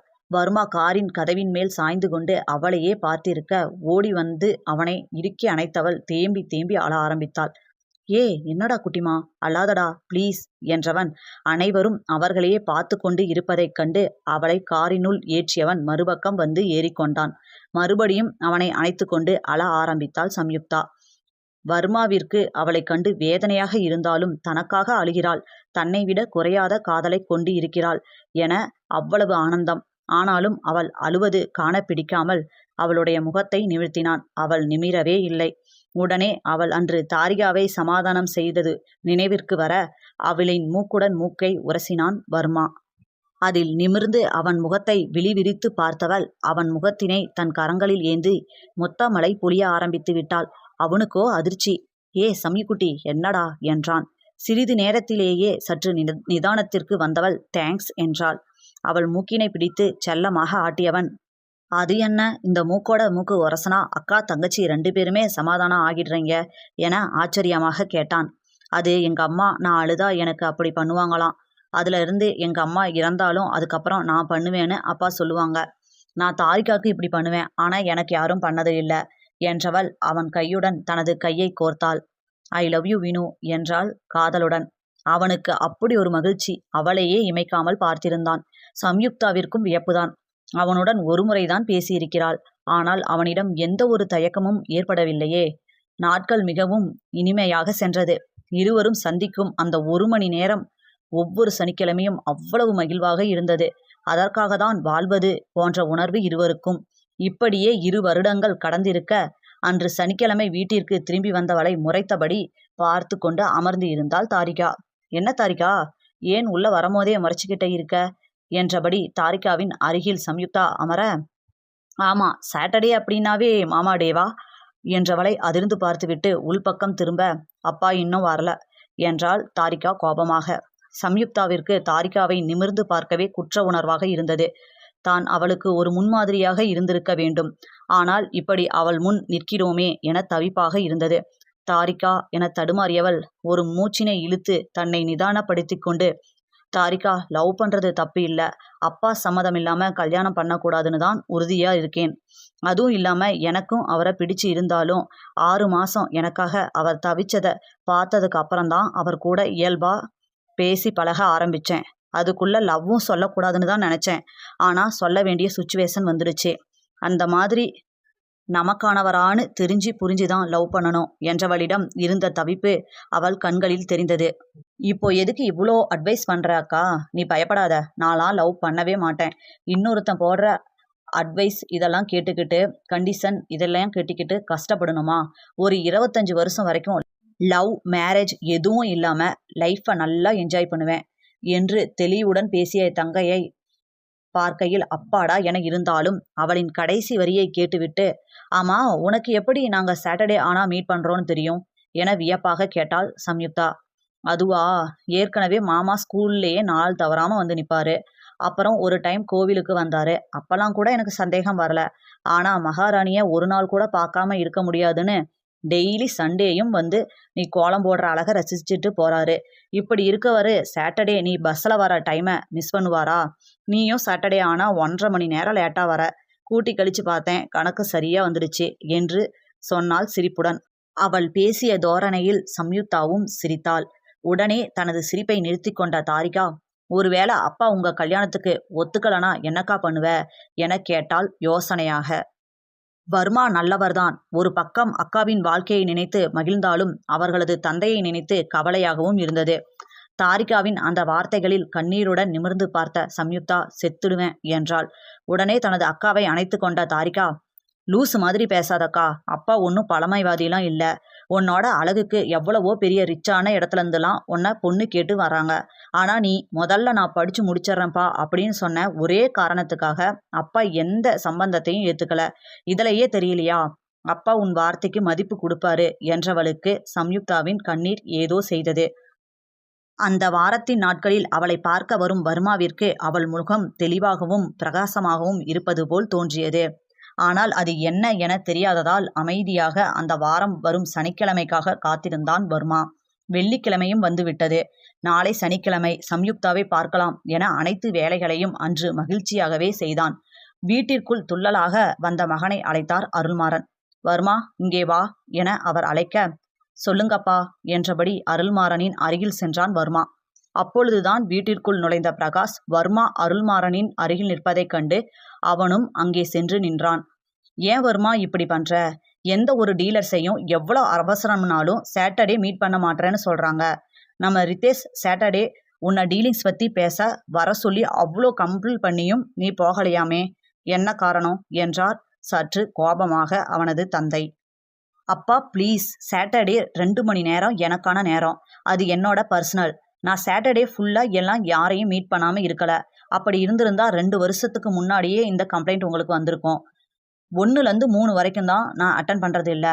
அவர் திடீர்னு 2 மணிக்கு கூப்பிடுறாரு, அதனால தான் போகலை என்றவனை வியப்பாக பார்த்தவருக்கு அவனின் தனிப்பட்ட விஷயம் என்ற வார்த்தை ஆச்சரியத்தை கொடுத்தது. என்ன வர்மா, யாரோட வலையிலையாவது விழுந்துட்டியா என அருள்மாறன் கேட்க, ஆமா அங்கிள், டெய்லி இங்கேருந்து 8:30 மணிக்கே கிளம்புறவன் வலையில சிக்கி அதுலேருந்து கலண்டு ஆஃபீஸ் போகிறதுக்கு 10 மணி ஆகிடுது என்றான் கடுப்பாக பிரகாஷ். வர்மா கல்லூரி செல்லும் பொழுதே அவனை விட்டு விட்டு செல்ல மாட்டான். இப்போதா விட்டு செல்லப் போகிறான்? உன்னையும் நானே அழைத்து செல்கிறேன் என்ற பெயரில் அழைத்து சென்று பிரகாஷ் காருக்குள் சலுப்பாக அமர்ந்திருக்க வர்மா சம்யுக்தாவை பார்த்துவிட்டுதான் வந்து காரை ஸ்டார்ட் செய்வான். ஏற்கனவே தன்னை இப்பொழுதும் நிம்மதியாக தூங்க விடாமல் எட்டரைக்கே அழைத்து செல்கிறானே என கடுப்பில் இருந்தவன் இன்று கிடைத்தது சந்தர்ப்பம் என தன்னை அறியாமல் சொல்லிவிட்டான். சொல்லிவிட்டுதான் ஐயோ இப்படி வாய விட்டுட்டமே என இரு கைகளையும் கொண்டு வாயினை பொத்தியபடி பிரகாஷ் நிற்க அவனை முறைத்த வர்மாவை பார்த்து சிரித்த அருள்மாறன், அதுதான் உன்னோட பர்சனல்னு சொல்லிட்டியே, இனி நீயே சொல்லாம அதை பத்தி கேட்க மாட்டேன். அவனை முறைக்கிறத விட்டுட்டு என்ன பாரு. அவன் சொல்லலனாலும் இந்த 2 வருஷமா உன்கிட்ட இருக்க சேஞ்ச் எனக்கு புரியுது. நான் உன் அப்பாடா என்றவர் வர்மாவின் கையை பிடித்து தனக்கு அருகில் அமர வைத்து, வர்மா, உன்னோட ஐடி கம்பெனியை நல்லா டெவலப் பண்ணுறதுக்கு ஃபாரின் ஆப்பர்ச்சுனிட்டிலாம் புதுசாக வந்தால் ஏற்றுக்க மாட்ற. ஏன் ஏற்கனவே செஞ்சுக்கிட்டு இருக்கிறத மட்டும் சாட்டிஸ்ஃபேக்ஷனாக நினச்சா அங்கேயே அந்த பிஸ்னஸ்மேன் நின்றுடுவான். என்ன அப்படி பார்க்குற? எனக்கு எப்படி தெரியும் இதெல்லாம் அப்படின்னு தானே. நான் தாண்டா அந்த கம்பெனியோட ஃபவுண்டர். எனக்கு எத்தனை பெரிய கம்பெனியோட இமெயில்ஸ் வருதுன்னு இந்த வாரமே நான் பார்த்துட்டேன். அந்த இமெயில்ஸ் எல்லாம் உனக்கும் வந்திருக்கும். இது ஒரு வாரத்தில் வந்த இமெயில்ஸ். இந்த மாதிரி எத்தனையை நீ ரிஜெக்ட் பண்ணியிருப்ப. நான் செக் பண்ணாமலே விட்டுட்டேன். வர வாரம் நீ பெங்களூர் டியூஸ்டே கிளம்பி போகணும். உனக்கு கிடைச்சிருக்க இந்த வாய்ப்பை வச்சு நீ உன் கம்பெனியை எவ்வளோ பெரிய இடத்துக்கு கொண்டு போகலாம். உன்னை அப்படி ஒரு சக்ஸஸ்ஃபுல் மேனாக தான் நான் பார்க்கணும் என தவிப்புடன் பேசிய தந்தையை பார்த்தவன், போறேன்ப்பா என்று சொல்லிவிட்டு நகர்ந்து விட்டான்.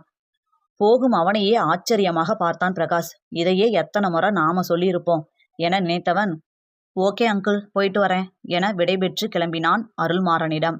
அடுத்த நாள் வர்மாவிற்கு அவ்வளவு இனிமையாக விடிந்தது. தனது ஐடி கம்பெனிக்கு நேராக சென்றவன் அனைத்து ஊழியர்களையும் அழைத்தான். அனைவரும் மீட்டிங் ஹாலில் ஒன்று கூட நம்ம கம்பெனி அமெரிக்காவில் இருக்க பெரிய கம்பெனி YWவோட சேர்ந்து ஒர்க் பண்ண போகுது என மகிழ்ச்சியுடன் கூற அனைவரும் மகிழ்ச்சியாக கைத்தட்டினர். நேற்று தான் அப்ளை பண்ணேன். மேபி நான் டியூஸ்டே கிளம்பி போனால் ஃப்ரைடே தான் வருவேன். எல்லாரும் ஏற்கனவே கொடுத்துருக்க ப்ராஜெக்டை முடிஞ்ச அளவு ஃபாஸ்ட்டாக செய்யுங்க. ஏன்னா நாம் YW கம்பெனி கூட ஜாயின் பண்ணிட்டா நமக்கு டைம் இருக்காது. Okay, let's wind up the meeting என புத்துணர்வுடன் சொன்னவனை அவ்வளவு மகிழ்ச்சியாக பார்த்தான் பிரகாஷ். பாஸ், ரொம்ப சந்தோஷம் என வர்மாவின் கைப்பற்றி அவனது கையை குலுக்கினான் பிரகாஷ். மதியம் 12:30 ஆனதும், ஓகே பிரகாஷ், நீ எல்லாத்தையும் பார்த்துக்க, நான் ஒரு 3:30க்கு வந்துடுறேன் என்று விட்டு வெளியேறியவனை சிரிப்புடன் பார்த்திருந்தான் பிரகாஷ். சம்யுக்தாவின் கல்லூரிக்கு வெளியே காத்திருந்தான் வர்மா. அவனே 5 நிமிடங்களுக்கு முன்புதான் வந்திருந்தான். ஆனால் 5 நிமிடங்கள் கரைவதற்கே 5 வருடம் ஆனது போல இருந்தது வர்மாவிற்கு. வெளியே மகிழ்ச்சியுடன் வந்த சம்யுக்தா வர்மா கார் கதவை திறந்து விட்டதும் வேகமாக ஏறி அமர்ந்து கொண்டாள். அவனை மகிழ்ச்சியாக பார்த்தவளை பார்த்து, என்ன ஒரு வாரமா மேடம் முகத்துல பல்ப் எரியுது என்றான் வர்மா. அவளின் மகிழ்ச்சிக்கான காரணம் தெரிந்து கொள்ளும் ஆவல் அவனுக்கு. அதுவா, தாரிகாவுக்கு நம்ம விஷயம் தெரிஞ்சிடுச்சு. ஆனா அவ எதுவும் தப்பா எடுத்துக்கல, ஓகே சொல்லிட்டா என சொன்னவளின் முகம் காட்டிய வர்ணஜாரங்களை ரசித்தான் வர்மா. ஓகே சொல்லலாம் தானே ஆச்சரியப்படணும், ஏன்னா மாமாவோட பர்சனாலிட்டி அப்படி என்றான் கோட்டில் இல்லாத காலரை தூக்கிவிட்டு கொண்டு. நினைப்புதான் என்று வெளியில் சொன்னாலும் வர்மாவின் அழகை ரசிக்க தவறவில்லை சம்யுக்தா. ஆமா, அவளுக்கு எப்படி தெரிஞ்சது என வர்மா கேட்க, அவனை பொய்யாக முறைத்தவள், உங்ககிட்ட எத்தனை தடவை வீட்டுக்கு சைடு வராதிங்கன்னு சொல்லியிருக்கேன். நீங்க தான் கோலம் போடுறப்ப வந்து பார்க்கறத நோட் பண்ணியிருக்கா என்று சொன்னவள் அவளுக்கும் தனக்கும் நடந்த உரையாடலை கூறினாள். அதை கேட்டு அவளை பார்த்து சிரித்தவன், ஆமா, முதல்ல என்ன சொன்ன? வராதிங்கன்னு சொன்னியா? கரெக்டா அலாரம் அடிக்கிற மாதிரி டான்னு 6 மணிக்கு கோலம் போட வரையே, அது எதுக்குன்னு தெரிஞ்சுக்கலாமா மேடம் என வர்மா அவளை சீண்டலுடன் கேட்க அவள் முகம் வெட்கத்தில் சிவந்தது. அவளது வெட்க சிவப்பை ரசித்தவன், உன்னை நான் 2 வருஷத்துக்கு மேல சண்டே காலையில வந்து பார்த்துட்டு இருக்கேன். திடீர்னு எப்படி அவளுக்கு தெரிஞ்சது என்றான் வர்மா. அவ எழறதே 8 மணிக்கு தான். அன்னைக்கு ஒரு நாள் சண்டே மட்டும் நான் கோலம் போட்டுட்டு உள்ள போகும்போதே முழிச்சிட்டு இருந்தா. அன்னைக்கு தான் பார்த்துருப்பா என சொன்னவளை பார்த்து குரலை சிறுமியவன், சம்யுக்தா, இந்த வீக்ல நான் ஒரு 3 நாள் பெங்களூர் போகணும் என்றான். சம்யுக்தா கல்லூரியில் சேர்ந்த இந்த 2 வருடத்தில் இருவரும் ஒரு நாள் கூட பார்த்து கொள்ளாமல் இருந்ததே இல்லை. அவன் சொல்லியதில் ஏற்பட்ட தவிப்பை அடக்கவே சிறிது நேரம் பிடித்தது அவளுக்கு. அவளது தவித்த முகத்தை பார்த்தவன் சம்யு என அழைத்து அவள் முகத்தினை கைகளில் தாங்கினான். பிறகு, உன்னோட கண்ணுல சந்தோஷத்தை பார்த்தாதாண்டா என்னால நிம்மதியா போயிட்டு வர முடியும். எனக்கு மட்டும் உன்னை விட்டுட்டு இருக்கணும்னு ஆசையா? என்னைக்குமே என்னோட முன்னேற்றத்துக்கு மட்டும்தான் நீ காரணமாக இருக்கணும். மற்றவங்க சொல்கிற மாதிரி அப்படிதான் நான் நடந்துக்கணும் என்று கூறியவன் தன் தந்தை காலையில் தன்னிடம் பேசியதை சொல்லி முடித்தான். அதை கேட்ட சம்யுக்தாவிற்கும் அவனது நிலை இப்போது நன்றாக புரிந்தது. எதிர்காலத்தில் தன்னை யாரும் எதுவும் சொல்லிவிடக்கூடாது என்று அவன் பார்க்கிறான் என நன்றாகவே அறிந்து கொண்டாள். அவன் முன்னேற்றத்திற்கு என்றுமே தான் ஒரு தடைக்கல்லாக இருக்கக்கூடாது என முடிவெடுத்தவள் தெளிவாக அவனை நிமிர்ந்து பார்த்து, போயிட்டு வாங்க வினு என்றாள் சிரிப்புடன். உடனே வர்மா அவளது இரு கண்களிலும் முத்தமிட்டு மூக்குடன் மூக்கு உரசினான். பிறகு அவள் கண்களை ரசித்து கொண்டே அவளை விட்டவனை பார்த்தவள், நீங்க போயிட்டு வாங்க வர்மா. தாரிகாவுக்கும் வர்ஷாவுக்கும் 11th board exam Monday start ஆகுது. அடுத்த வாரம் புதன்கிழமை தான் எக்ஸாம் முடியும். அவங்களுக்கு ஏதாவது ஹெல்ப் பண்ணிக்கிட்டு இருந்தா டைம் போயிடும் என்றவள் இன்னும் சிறிது நேரம் அவனிடம் பேசிவிட்டு இறங்க செல்லும்போது, சம்யு, நான் டியூஸ்டே கிளம்புறேன் என்றான். பார்த்து போயிட்டு வாங்க வினு என கூறிவிட்டு இறங்கியவளுக்கு மனம் பாறையாக கனத்தது. அவனுக்கும் அதே உணர்வுதான் என்றாலும் இருவருமே மற்றவர் நலன் கருதி எதையும் வெளியில் காட்டிக்கொள்ளவில்லை. அதற்கு பிறகு ஞாயிறன்று அவளை கோலம் போடும் பொழுதும் திங்கள் செவ்வாய்க்கிழமைகளில் கல்லூரி பேருந்திலும் கண்டவன் அதன் பிறகு வரவில்லை. வெள்ளிக்கிழமை வரை நரகமாக சென்றது சம்யுக்தாவிற்கு. அனைவரும் பார்த்தவுடன் என்ன என்று கேட்கும் அளவிற்கு சென்று விட்டாள். தாரிகாவிடம் சம்யுக்தா ஏற்கனவே சொல்லியிருந்ததால் அவளின் மாற்றம் எதனால் என புரிந்து சம்யுக்தாவை எந்த கேள்வியும் கேட்காமல் அமைதியாக இருந்தாள் தாரிகா. ஒரு வாராக வெள்ளிக்கிழமையும் வந்தது. அன்றாவது வர்மா கண்ணில் படுவானா என தேடி சோர்ந்து போனாள் சம்யுக்தா. அன்று இரவு 9:30 மணிக்குதான் வந்து சேர்ந்தான் வர்மா. இரவு முழுவதும் தூக்கமே வரவில்லை அவனுக்கு. பிரிந்து இருந்த இத்தனை நாட்களை விட அவளை பக்கத்தில் இருந்து பார்க்க முடியாத இந்த நாள் அவனை மிகவும் வாட்டியது. அடுத்த நாள் அலுவலகத்தில் அனைவரிடமும் கிடைத்த வாய்ப்பை பற்றி சொல்லி மகிழ்ந்தவன் 1/2 மணி நேரம் முன்பாகவே அவளுக்காக சென்று காத்திருந்தான். அவளும் வேக வேகமாக எட்டுக்கள் வைத்து வந்து கொண்டிருந்தாள். அவளை பார்த்ததும் தான் வர்மாவிற்கு உலகம் சுற்றும் உணர்வு. சம்யுக்தா கல்லூரி வாயிலை விட்டு வெளியே அடி எடுத்து வைப்பதற்குள் அவளின் முன் வந்து நின்றார் அவளது தந்தை. அவர் ஏதோ அவளிடம் சொல்வதும் சம்யுக்தா உடனேயே சோகமாக கிளம்புவதும் வர்மாவின் கண்ணில் பட்டது. அவனுக்கு புரியவில்லை என்ன ஆகியிருக்கும் என்றும், எப்பொழுதும் இல்லாமல் இன்று ஏன் சம்யுக்தாவின் தந்தை வந்தார் என்றும் பலவாறாக யோசித்து குழம்பினான் வர்மா. நேராக சம்யுக்தாவின் வீட்டு பக்கம் சென்றவன் வீடு பூட்டியிருப்பதை பார்த்து இன்னும் குழம்பி போனான். என்னாச்சு, யாரையும் காணோம் என யோசித்து கொண்டே தனது அலுவலகம் சென்றான். அவனால் அமைதியாகவே இருக்க முடியவில்லை. ஒருவேளை தாரிகா ஏதாவது அவர்களின் தந்தையிடம் சொல்லியிருப்பாளோ என நினைத்தவன், சேச்ச, அப்படி இருந்தா போன சனிக்கிழமையே சொல்லியிருப்பாளே என யோசித்தான். 1000 விதமாய் யோசித்து யோசித்து மண்டை காய்ந்தது. பிசினஸில் ஒரு நொடியில் முடிவெடுத்து வரும் விளைவுகளை சந்திப்பவன் சம்யுக்தா ஒரு நாள் எங்கிருக்கிறாள் என தெரியாமல் தவித்தான். அவனை பார்த்த பிரகாஷ், டே, ஒரு நாள் வெளியே போனா வீட்டுக்கு வரமாட்டாங்களா? ஓவரா பண்ணாதடா. ஏற்கனவே பெங்களூர் போயிட்டு வந்து ரெஸ்ட்லெஸ்ஸா இருக்க, வீட்டுக்கு போய் ரெஸ்ட் எடு என கூறி வர்மாவை அவனது வீட்டிற்கு அனுப்பி வைத்தான். வீட்டிற்கு சென்றும் வர்மாவின் மனம் அமைதியுறவே இல்லை. அடுத்த நாள் ஞாயிறன்று எப்போதும் போல 6 மணிக்கே சென்று சம்யுக்தாவின் வீட்டு வாசலை பார்த்தபடி நின்றுவிட்டான். ஒரு 7:15 மணி அளவில் எழுந்து தாரிகா வெளியே வந்தபோது வர்மாவின் காரை பார்த்து அதிர்ந்தாள். இவரு 6 மணிக்கே தானே வருவாரு, அப்படின்னா 1.25 மணி நேரம் இங்கதான் இருக்காரா என நினைத்தவள் ஒரு 1/4 மணி நேரம் வாசலுக்கும் வீட்டிற்குமாய் பூனை நடை நடந்தாள். பிறகு வர்மா எதுவும் சொல்லாமல் செல்லப்போவதில்லை என உணர்ந்தவள் வர்மாவின் கார் நோக்கி நடந்தாள். தாரிகா கார் கதவின் கண்ணாடியை தட்ட அவளை பார்த்து வியப்புடன் கார் கண்ணாடியை இறக்கினான் வர்மா. அவனை பார்த்து, மாமா, எங்க அம்மம்மா இறந்துட்டாங்க. அதனால தான் அப்பா எங்க 3 பேரையும் முதல்ல அம்மம்மா ஊருக்கு பஸ் வச்சு விட்டுட்டு அப்புறம் காலேஜ்லேருந்து அக்காவை கூட்டிகிட்டு அங்கே வந்துட்டாரு. அவங்களுக்கு எங்கள் அம்மா ஒரே பொண்ணு தான், சொந்தம்னு யாரும் கிடையாது. எல்லாத்தையும் முடிச்சுட்டு மதியம் வந்துருவாங்க மாமா. நீங்கள் கிளம்புங்க, அக்கா வந்ததும் நீங்கள் வந்தீங்கன்னு கண்டிப்பாக சொல்கிறேன் என இயல்பாக அவனுடன் பேசியவளையே பார்த்தவன், அந்த ஊர் எங்கே இருக்குது என கேட்டான். அவனையே பார்த்தவள், மாமா, அங்கே போகணுன்னா இங்கேருந்து 6 மணி நேரம் ட்ராவல். எனக்கும் வர்ஷாவுக்கும் எக்ஸாம் அப்படிங்கிறதுனால தான் அத்தை நைட்டே கூட்டிகிட்டு வந்துட்டாங்க. நாங்கள் 10 மணிக்கு பஸ் ஏறி 4க்கு தான் வந்தோம். நீங்கள் அங்கே போனீங்கனாலும் அங்கே மார்னிங் டைமில் அப்பாவும் அக்காவும் கிளம்பிடுவாங்க. ஸோ உங்களால் அவங்கள பார்க்க முடியாது. அவள் மதியம் வந்துடுவா மாமா, நீங்கள் கிளம்புங்க என பொறுமையாக சொன்னாள் தாரிகா. சரி தாரிகா, நீ கிளம்பு, நான் கிளம்பிடுறேன் என்றான் வர்மா. அவள் தலையசைத்து அங்கிருந்து சென்று விட்டாள். வீட்டிற்கு சென்று சமையலை ஆரம்பித்தாள். சிறிது நேரத்தில் வர்ஷாவும் அங்கே வர இருவரும் பேசி சிரித்து கொண்டே சமைத்தனர். 10 மணிக்கு தான் எழுந்து வந்தார் அகல்யா. தாரிகா சமைத்து வைத்ததை சாப்பிட்டவர் சரியான தூக்கம் இல்லாம சாப்பிட கூட முடியல. அப்படி இப்படி என்று புலம்பிக்கிட்டே கிளம்பினார். அவருக்கு நேற்று அங்கு போகவே விருப்பமில்லை. ஆனால் இறந்தவர் தனது அண்ணியின் ஒரே உறவு, அவருடைய தாய். போகவில்லை என்றால் யாராவது ஏதாவது பேசி தனது அண்ணன் தன்னை தவறாக நினைத்து விடுவாரோ என பயந்தே வருகிறாயா என்ற கேள்விக்கு உடனே வருகிறேன் என சொல்லி சென்றார். சம்யுக்தாவின் அம்மம்மாவிற்கு ஞானாம்பாளையும் அகல்யாவையும் சுத்தமாக பிடிக்காது. ஒரு அண்ணன் ஒரு மகன் இப்படி இருக்கிறானே என இருவரும் நினைக்காமல் தான் தோன்றித்தனமாய் சந்தோஷமாக இருப்பதைப் போலவே அவருக்கு தோன்றும். முதலில் தொடர்ந்து வந்து கொண்டிருந்தவர் வயதின் காரணமாக வருவதை நிறுத்திவிட்டார்.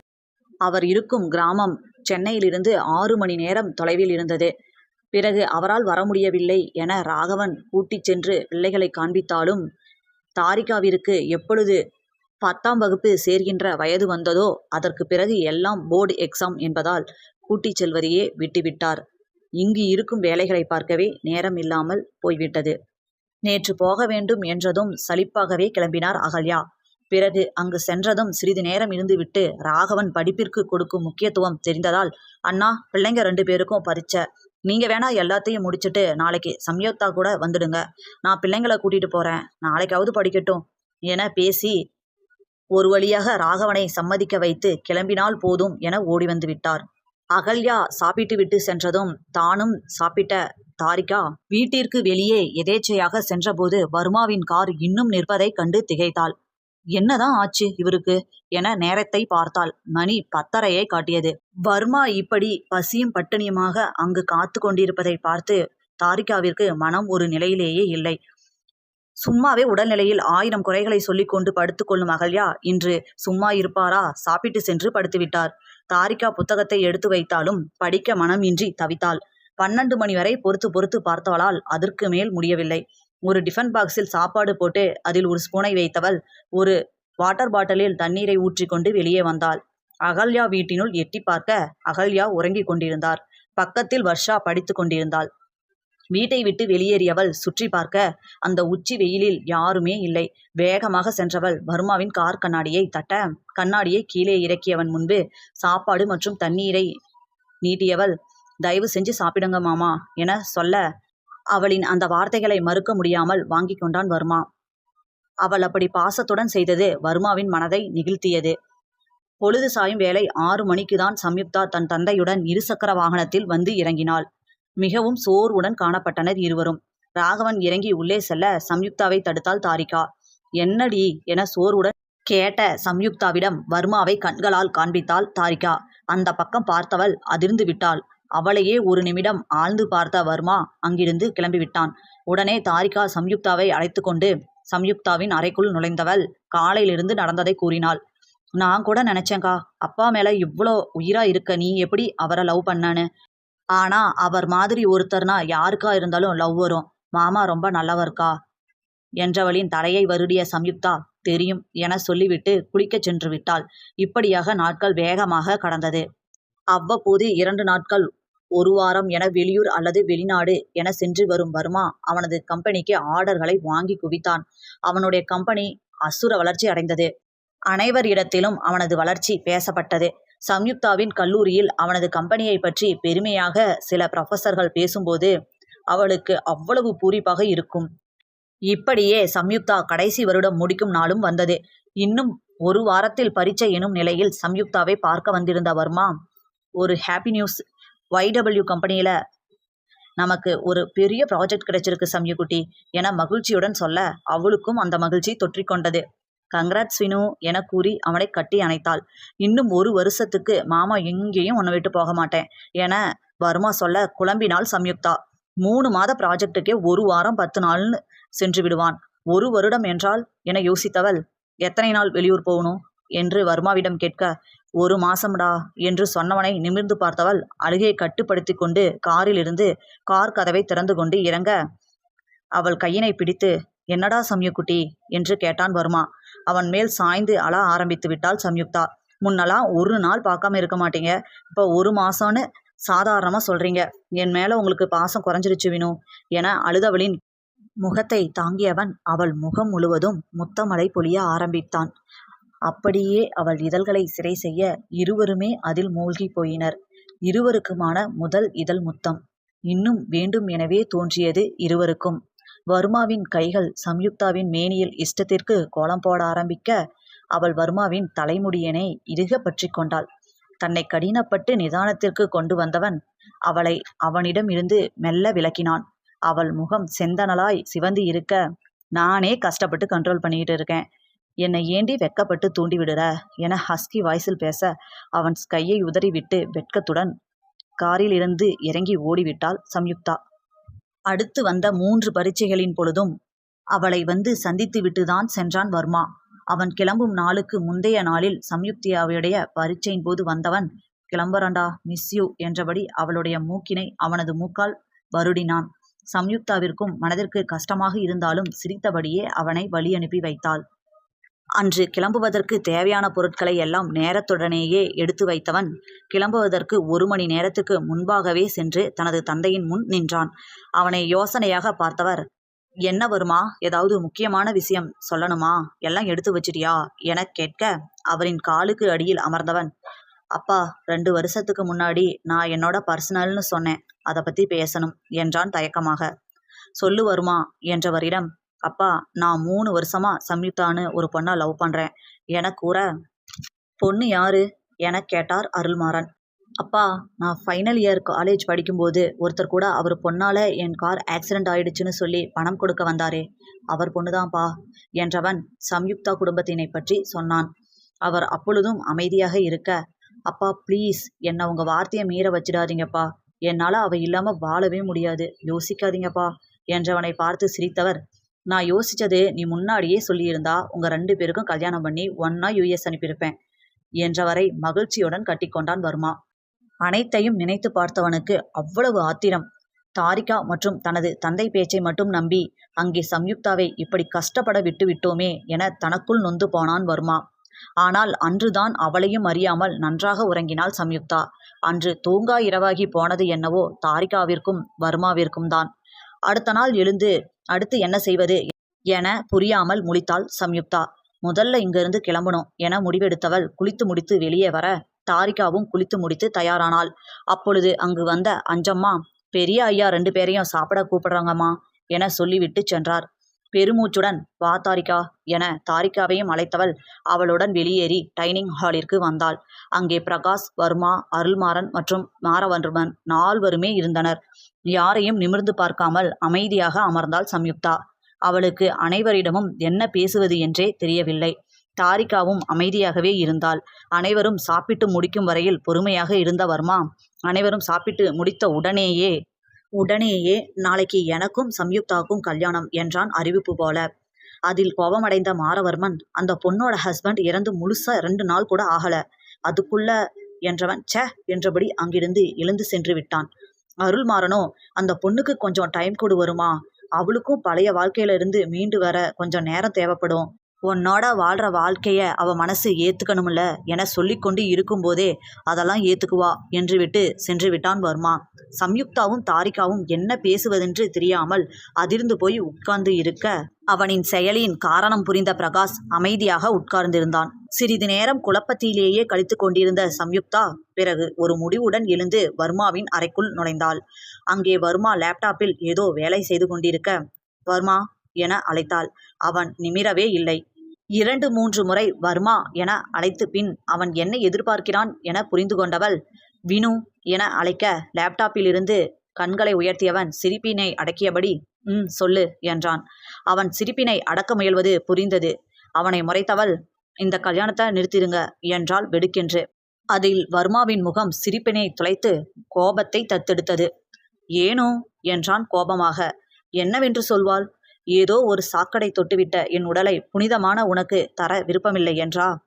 கண்களை மெதுவாக மூடி திறந்தவள், என்னால் கல்யாணம்லாம் பண்ணிக்க முடியாது, என்னோட உணர்வுகள் செத்து போய் 6 மாசம் ஆகுது, போதுமா என்றாள் கோபத்துடன்.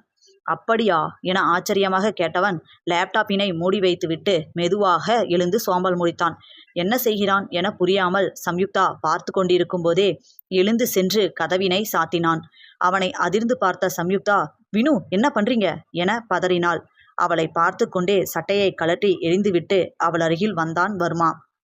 வினு என்ன பண்றீங்க என மறுபடியும் கேட்டவள் பின்னால் நகர்ந்து சென்று பின் இருந்த ட்ரெஸ்ஸிங் டேபிளில் இடித்து நிற்க அவன் அவள் அருகில் மிகவும் நெருங்கி நின்று அவளது இடையில் கை வைத்து அழுத்த, வர்மா ப்ளீஸ் என்றாள் காற்றாக விட்ட குரலில்.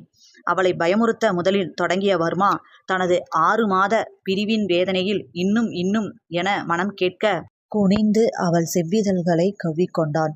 சம்யுக்தா வர்மாவின் தோள்பட்டையை அழுந்த பற்றினாள். சில நிமிடங்கள் ஆனது அவனது தாகம் தீர. அவளை உல்லாசமாக பார்த்தவன், பாத்தியா சம்யுக்டி, இன்னும் நமக்கு கல்யாணமே ஆகல, அதுக்குள்ள ஃபீலிங்ஸை வர வச்சுட்டேன். அப்போ கல்யாணம் ஆயிடுச்சுனா என்று கண் சிமிட்ட அவனை பார்த்து ஏமாற்றத்துடன் சிரித்த சம்யுக்தா, ஆமா அதுக்கு தான் சொல்றேன், கல்யாணம் வேணான்னு சொல்ல வந்துட்டு இப்படி நடந்துக்கிறனே, என்ன மாதிரி ஒரு தப்பான பொண்ணையா என பேசிக்கொண்டு இருந்தவளின் பின்னாடி இருந்த ட்ரெஸ்ஸிங் டேபிளில் இருந்த கண்ணாடியை கையால் குத்தி உடைத்தான் வர்மா. கண்ணாடி சில்கள் அவன் கையை கிழித்திருக்க ரத்தம் குபுகுபு என வெளியேறியது. சம்யுக்தா அவளின் துப்பட்டாவை கொண்டு கையினை சுற்ற முயல, வேணாம் போ என கத்தினான் வர்மா. அவனது கையை எடுத்து துப்பட்டாவுடன் சேர்த்து அவளது இடையில் வைத்து அழுத்தியவள் அவனது பனியனை கீழ்நோக்கி இழுத்து அவன் இதழ்களை சிறை செய்தாள். சிறிது நேரத்திற்கு பின் இருவரும் கதவு தட்டும் ஓசையில் விலகினர். வேகமாக கதவு தட்டப்பட யார் என யோசித்து கொண்டே கதவை திறந்த வர்மா, மச்சான் என்னாச்சுடா என்றபடி உள்ளே வந்த பிரகாஷை பார்த்தவன், வந்துட்டான் கரடி மாதிரி என முணுமுணுத்தான். மச்சான் நீ கரடின்னு என்ன சொல்லலையே என பிரகாஷ் கேட்க, சேச்ச என்று கூறியவனின் கையினை அப்பொழுதுதான் பார்த்தான் பிரகாஷ். டே என்னாச்சுடா என்று பதறியவன் கத்திய கத்தில் ஹாலில் உட்கார்ந்து இருந்த தாரிகாவும் வந்துவிட்டாள். அவளும் வர்மாவின் காயத்தை அதிர்ச்சியுடன் பார்த்தாள். அவர்கள் முன் சம்யுக்தா காட்சி பொருளாவதை விரும்பாமல், சம்யு நீ கிளம்பு என்றான் அழுத்தமாக. வர்மா அழுத்தமாக கூறிய விதத்தில் அங்கிருந்து வர்மாவின் கையினை திரும்பி பார்த்தபடி சென்றாள் சம்யுக்தா. அவள் சென்றதும், ஏண்டா சம்யுக்தா கல்யாணத்துக்கு ஒத்துக்கலையா என பிரகாஷ் கேட்க, இல்லடா ஒத்துக்கிட்டா என சிரித்தபடி சொன்ன வர்மாவின் காயத்தை சுத்தப்படுத்தி கொண்டிருந்த பிரகாஷ் நிமிர்ந்து பார்த்தான். பிறகு, அவளே உன்கிட்ட மேரேஜுக்கு ஓகேன்னு சொன்னாளா என கேட்க, இல்லடா அவ எதுவும் சொல்லல என சொன்ன வர்மாவை முறைத்தவன், அப்புறம் எதுக்கு கையை உடச்சிக்கிட்ட, பைத்தியம் பிடிக்குதுடா, இப்படிதான் லவ் பண்ணும்போதும் கையை உடச்சிக்கிட்ட. சிரிச்சுக்கிட்டே நின்ன, ஏண்டா அவ ஒத்துக்கலையான்னு கேட்டதுக்கு இல்லடா ஒத்துக்கிட்டான்னு சொன்னேன், ஓகே சொல்லிட்டாளான்னு கேட்டதுக்கு அவ ஒன்றும் சொல்லலைன்னு சொன்னேன், இப்பயும் அதே மாதிரி சொல்ற என புரியாமல் கேட்டான். பிரகாஷ் வர்மாவின் கையினை சுத்தப்படுத்த தேவையான பொருட்களை எடுத்து கொடுத்து கொண்டிருந்த தாரிகாவிற்கு சம்யுக்தா தன்னிடம் பேசும் பொழுது, பிடிச்சிருந்தாலும் கொஞ்சம் வெயிட் பண்ணி தான் லவ் சொல்லலான்னு இருந்தேன், ஆனால் சீக்கிரமாக லவ் சொல்கிற சுச்சுவேஷன் வந்துடுச்சு என சொல்லியது ஞாபகம் வந்தது. உடனே பிரகாஷை திரும்பி பார்த்தவள், இது கூட புரியலையாண்ணா, அக்கா மாமாவுக்கு ஓகே சொல்லியிருக்க மாட்டா, அதனால் மாமா கோபத்தில் இப்படி செஞ்சிருப்பாரு, உடனே அக்கா ஓகே சொல்லியிருப்பா, இன்கேஸ் வாயாம சொல்லாமல் ஒரு ஹக் பண்ணி கூட சொல்லியிருக்கலாம், அப்படி சொன்னாலும் புரியுமில்ல என்றவளை மெச்சுதலாக பார்த்தான் வர்மா. பிறகு திரும்பி பிரகாஷ் பக்கம் பார்க்க அவனோ வாயை பிளந்து தாரிகாவை பார்த்து கொண்டிருந்தான். அவனது திறந்த வாயை மூடிய வர்மா, இப்போ ஒத்துக்கிறையா நீ சின்ன பையனு என கேட்க வர்மாவின் கைக்கு கட்டினை போட்டு முடித்த பிரகாஷ், ஒத்துக்கிறேன்டா, ஆனா ஒன்று, தாரிகா 9th படிக்கும்போது மனசுக்குள்ள பச்சை பிள்ளையா இருக்கியாடா அப்படின்னு அவளை சொன்னேன், அதை நான் வாபஸ் வாங்கிக்கிறேன் என்று சீரியஸாக முகத்தை வைத்து கொண்டு சொல்ல தாரிகா அங்கிருந்து ஓடியே விட்டாள். பின்பு பிரகாஷை பார்த்த வர்மா, கல்யாணத்தை பற்றி நீ ஒன்றுமே சொல்லலை என கேட்க, எனக்கு என்ன சுச்சுவேஷன்னு தெரியுமில்ல மச்சி, எப்படியும் சம்யுக்தா மட்டும் இல்லாமல் தாரிகாவையும் ப்ரொடெக்ட் பண்ணி ஆகணும், வேற ஒருத்தராக எப்படி பண்ண முடியும், ஏதாவது ஒரு உரிமை இருக்கணும்ல என கேட்க அவன் கைகளை பிடித்த வர்மா, தேங்க்ஸ்ரா என்றவன், நாளைக்கே ரிஜிஸ்டர் ஆஃபீஸில் கல்யாணம், எல்லாம் ரெடி பண்ணிடு என்றான். சரி என்ற பிரகாஷ் அனைத்து வேலைகளையும் மடமட என செய்ய ஆரம்பித்தான். உயர் ரக பட்டு புடவைகளில் சிறந்ததான சில புடவைகளை கடையில் இருந்து கொண்டு வர வைத்து தாரிகாவையே அதில் சம்யுக்தாவிற்கு என்று ஒன்றை தேர்வு செய்ய வைத்தான். உங்களுக்கு மேடம் என அந்த பெண் கேட்க, தாரிகா எவ்வளவு சொல்லியும் உங்களுக்கும் தான் ஸ்ட்ரிக்டா வர்மா சார் சொல்லியிருக்காரு என கூறி இருவருக்கும் உடைக்கான அளவு எடுத்துக்கொண்டு சென்றாள் அந்த பெண். தாரிகாவை கூட்டிச் சென்ற பிரகாஷ் சம்யுக்தாவிற்கும் அவளுக்குமாக நகைகளை வாங்கினான். சம்யுக்தாவிற்கு சற்று ஆடம்பரமாக வாங்கியவள் தனக்கு எளிமையான சிலதை வாங்கினாள். எப்படியும் வாங்கலனா விடவா போறாங்க என்ற எண்ணத்துடன். சம்யுக்தாவிற்கோ நடப்பது ஒன்றும் புரியவில்லை. இருந்தாலும் ஏதாவது பேசி வர்மாவை காயப்படுத்துவதற்கு எதுவும் பேசாமல் இருந்து கொள்ளலாம் என நினைத்துவிட்டாள். அனைத்து வேலைகளும் மடமடவென நடக்க தந்தையிடம் ஒரு 4 மணி வாக்கில் சென்று பேசினான் வர்மா. அப்பா, என் மேலே கோவமா? நாளைக்கு மேரேஜுக்கு வாங்கப்பா என்றான். சரிப்பா, நீ தப்பு பண்ண மாட்டான்னு நம்பிக்கை இருக்கு, நான் வரேன், அண்ணனையும் கூப்பிடு என்றார் அருள்மாறன். சரி என்றவன் மாரவர்மனின் அறையை நோக்கி சென்றான். அறைக்கதவு லேசாக திறந்திருக்க கதவை திறக்கப் போன வர்மாவின் கை மாரவர்மனின் ஆக்ரோசமான குரலில் அப்படியே நின்றது. என்னடா பிரதீப், நீ சொன்ன ராஜேஷ் எனக்கு ஒரு வேலையும் உருப்படியாக செஞ்சு தரல. இப்போ அவனை காண்டாக்டே பண்ண முடியல. உன்கிட்ட ஹெல்ப் கேட்டேன் பாரு, என்ன சொல்லணும் என்றவன் தொடர்ந்து, நான் ஒருத்தன் கை காலை ஒரு வாரத்துக்குள்ளே உடைக்கணும்னு அவன்கிட்ட சொல்லியிருந்தேன், அதுவும் பண்ணலை. அப்புறம் ஒரு பொண்ணை சந்தேகம் இல்லாமல் 1 வருஷம் தப்பான ஆள் ஒருத்தனுக்கு கையில் சிக்க வையின்னு சொன்னேன். சிக்க வச்சான், ஆனால் இப்போது அவன் உயிரோடவே இல்லை. அந்த ராஜேஷ் எதுக்கும் லாய்க்கு இல்லை, வேற நல்ல ஆளா சொல்லு என்றவனின் வார்த்தைகளை கேட்டு அதிர்ந்து நின்று விட்டான் வர்மா. பிறகு தொடர்ந்த மாரவர்மன், இங்க பாரு, நான் யாரை கொலை செய்ய சொல்றேன்னு அந்த வேலையை செய்ய போறவனுக்கு தெரிஞ்சா போதும். நாளைக்கு கரெக்டா 10 மணிக்கு நான் சொல்ற இடத்துக்கு வர சொல்லு. ஒரு பொண்ணை தான் மர்டர் பண்ணணும். நான் அந்த பொண்ணை 10 மணிக்கு எப்படியாவது தனியா இருக்க வைக்கிறேன். அப்போ செஞ்சா போதும். இவ்வளோ பண்ணிடுறேன். கொலை மட்டும்தான் அவன் பண்ணணும். இந்த டீட்டெயில்ஸ் எல்லாம் சொல்லிடு, மிஸ் ஆகக்கூடாது என்று அவன் பேசிக்கொண்டு இருக்க வர்மாவின் முகம் இறுகியது. வேகமாக தனது அறைக்கு வந்தவனுக்கு அவ்வளவு ஆத்திரமாக இருந்தது. எப்படிப்பட்ட ஒரு துரோகி! உடனே பிரகாஷிற்கு அழைத்தவன், பிரகாஷ், மாரவர்மன் இப்போ ஒரு கால் பேசினான். அவன் நேம் பிரதீப்.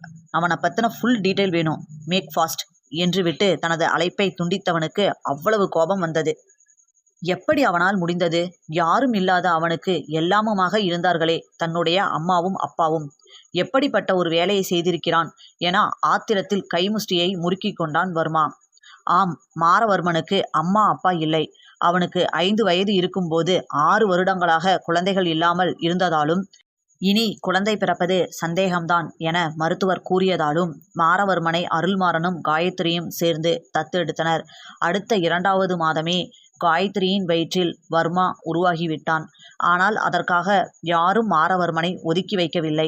ஆனால் அவனாகவே ஒதுங்கி கொண்டான். அவன் ஒதுங்கியே இருப்பது அவனுடைய இயல்பு என அனைவரும் நினைத்து இருந்தனர்.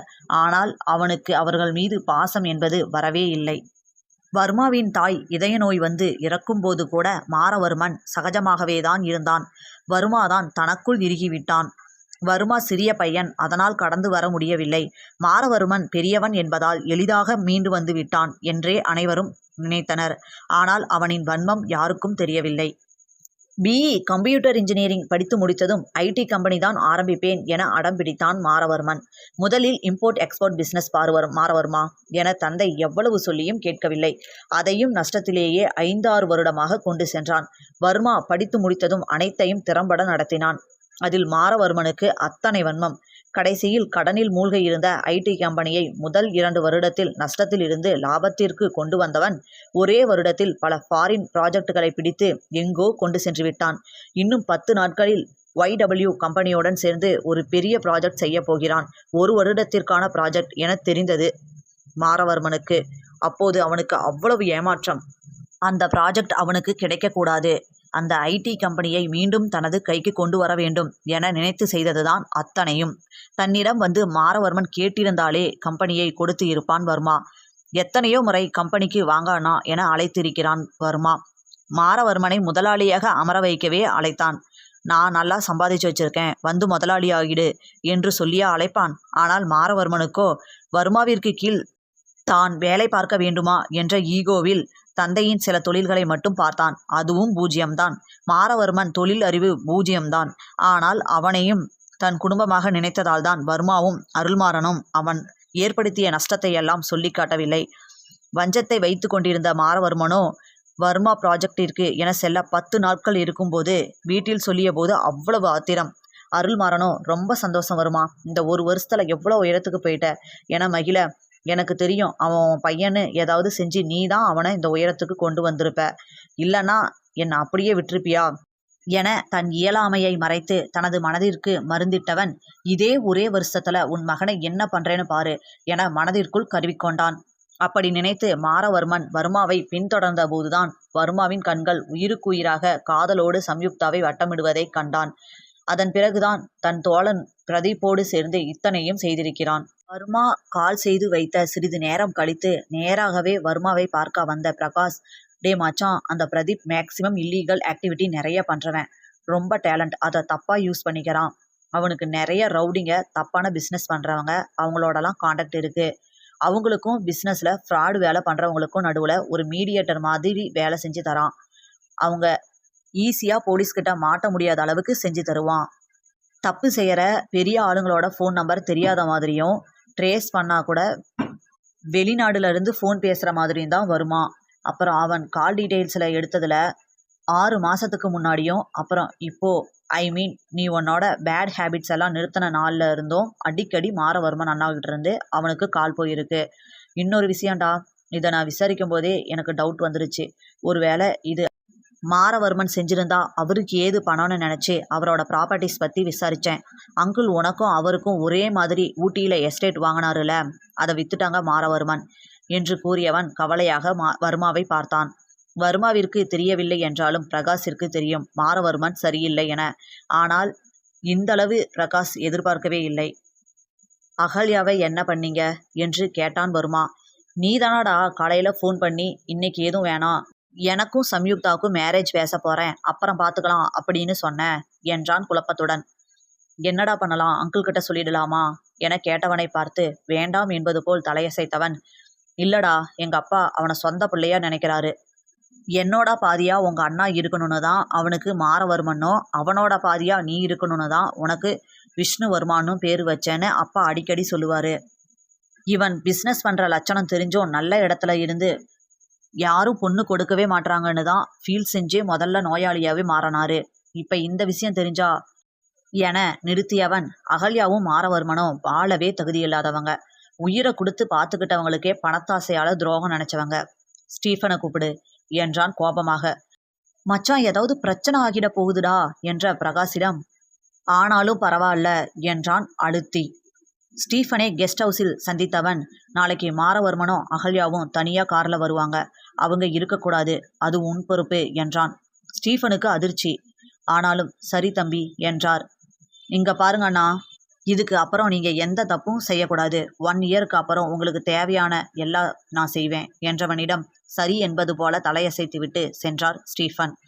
உனக்கு மட்டும்தான் சம்யுக்தாவை தனியா வர வைக்க பிளான் பண்ண தெரியுமா என குரூரத்துடன் நினைத்து கொண்டான் வர்மா. மச்சான் என்று வர்மாவின் தோளை தொட்ட பிரகாஷை பார்த்தவன், எதுவும் சொல்லாத பிரகாஷ், எங்களை நாசமாக்கணும்னு ப்ராப்பர்ட்டியவே விற்று இவ்வளவும் செஞ்சுருக்கான். அவனை சும்மா விட்டுட்டு எந்த நிமிஷம் சம்யுக்தாவுக்கும் தாரிகாவுக்கும் என்ன ஆகுமோன்னு பயந்து வாழ முடியாது. நான் குடிச்சிட்டு பிஸ்னஸ் சரியாமல் பார்க்காம இருந்தப்போ அவனை பார்த்தா நிமிந்து கூட பார்க்க மாட்டான்டா. அவன் ஒழுங்கா பிஸ்னஸே செஞ்சதில்ல. ஆனால் அவனை பார்த்து ஏன் அப்படி போனேன் அண்ணன்னு என் மனசில் அவ்வளோ மரியாதை இருந்துச்சு. எனக்கு இப்போ கூட இங்கே எப்படி வலிக்குது தெரியுமாடா என நெஞ்சை தொட்டு காட்டிய வர்மாவை அணைத்து கொண்டான் பிரகாஷ். அன்று அவர்கள் வீட்டிற்கு வரும்போது மணி மாலை 6 தொட்டு இருந்தது. தாரிகாவின் அறைக்கு முன் சென்று நின்றார்கள். வர்மா தாரிகா என அழைக்க வந்து கதவை திறந்தவள், வாங்க மாமா என உள்ளே அழைத்தாள். உள்ளே சென்றதும், தாரிகா, உங்க வீட்டு சைட்ல இருந்து வர்ஷாவையும் உங்க அத்தையையும் கூப்பிட வேணாமா என்று வர்மா கேட்க, வேணவே வேணாமாமா, அத்தை வந்தா சம்யுக்தாவை கஷ்டப்படுத்துவாங்க என வேகமாக சொல்ல, அதெல்லாம் நாங்கள் பார்த்துக்கிறோம். நீ டிரைவர் கூட போய் வர்ஷாவை நாளைக்கு வீட்டில் விசேஷன்னு கூப்பிட்டு வா. அவங்களுக்கு இன்னும் வினோதன் இறந்தது தெரியாது. நான் நாளைக்கு எங்கள் அண்ணாவை அனுப்பி அவங்கள கூட்டிகிட்டு வர சொல்கிறேன். உங்கள் அத்தையை மட்டும். நாளைக்கு ஒரு 9:30 மணிக்கு உங்கள் அத்தையை ரெடியாகி இருக்க சொல்லு என்று சொன்னான் வர்மா. யோசனையாக பார்த்தவளிடம், எல்லாம் நாளைக்கு பேசிக்கலாம், தெளிவா ஓகேவா என்றான் வர்மா. தாரிகாவிற்கு இதில் இஷ்டம் இல்லை என்றாலும் வர்மா அடமாக சொல்வதால் இதற்கு மேல் கேட்டால் இது பெரியவர்கள் பேச்சு என்று சொல்லிவிடுவார்களோ என நினைத்தவள், சரி மாமா என கிளம்பினாள். உடனே தனது போனை எடுத்த வர்மா தனது பாதுகாவலர்களுக்கு அழைத்தான். தாரிகா கிளம்பிட்டா, அவ பின்னாடியே போயிட்டு வந்துடுங்க, நீங்க செக்யூரிட்டியா போறது அவளுக்கே தெரியக்கூடாது என்றான் கட்டளையுடன். ஓகே சார் என்றவன் அழைப்பை துண்டித்து விட்டான். மச்சான், நீ யோசிக்கிறதெல்லாம் கரெக்ட் தான். ஆனா இப்ப தாரிகா கூட அவங்க பொண்ணை அனுப்புவாங்களா அகல்யா? இல்லை நாளைக்கு உங்கள் அண்ணாவை அகல்யாவை கூட்டிகிட்டு வர சொல்லி அனுப்புனா அவர் போவாரா என கேட்டவனை பார்த்தவன், அகல்யா 6 மாசமா யாரோட ஹெல்ப்பும் இல்லாமல் இருக்கிறத விற்று சாப்பிட்டுக்கிட்டு இருக்கா. ஸோ வினோதன் கிட்ட ஏதாவது கறக்க முடியுமான்னு பார்க்கறதுக்காக கண்டிப்பாக அனுப்புவா. அதுவும் போகிறது தாரிகா. அவளே பாதுகாப்பாக இருக்கும்போது வர்ஷாவும் போகட்டும்னு அனுப்புவா. அப்புறம் மாறவருமா நாளைக்கு அகல்யாவை வச்சு பிளான் பண்ணி கல்யாணத்தை நிறுத்தினா மணமேடை வரைக்கும் வந்து கல்யாணம் நிற்கும். அதனால் நான் அசிங்கப்படுவேன். ஸோ கண்டிப்பாக அகல்யாவை கூட்டிகிட்டு வர ஒத்துப்பான் என்று கூறினான். அவனை ஆச்சரியமாக பார்த்தவனிடம் வா போகலாம் என மாறவர்மனின் அறைக்கு கூட்டிச் சென்றான்.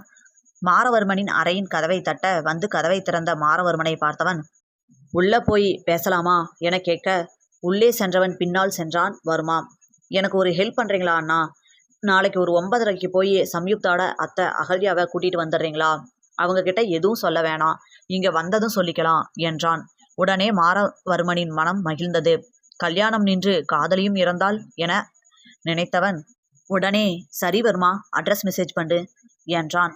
சரி என சொல்லிவிட்டு வெளியே வந்தவனை பார்த்த பிரகாஷ், எப்படிடா என அதிர்ந்து கேட்க தோலை குலுக்கிவிட்டு சென்றான் வர்மா. அகல்யாவின் வீட்டிற்குள் நுழைந்த தாரிகாவை மகிழ்ச்சியுடன் வரவேற்றாள் வர்ஷா. உள்ளே வந்தவளை பார்த்த அகல்யா அவள் வந்த காரினை எட்டி பார்த்து, இதுங்களுக்கு வந்த வாழ்வு என பொறாமையுடன் எண்ணிக்கொண்டாள். அத்தை நாளைக்கு வீட்டில் விசேஷம், வர்ஷாவை இப்போ கூட்டிகிட்டு போகிறேன். உங்களுக்கு நாளைக்கு 9:30 மணிக்கு கார் வரும், அதில் வந்துடுறீங்களா என கேட்க, ஏமா உன் அக்கா வந்து கூப்பிட மாட்டாளா? நீ வர பணக்காரங்க ஆயிட்டீங்க. ஆமாம் என்ன விசேஷம் என கேட்டதும், அந்த அளவு தெரியல அத்தை, ஏதோ பூஜை போல என முழித்து கொண்டு சொன்னாள் தாரிகா.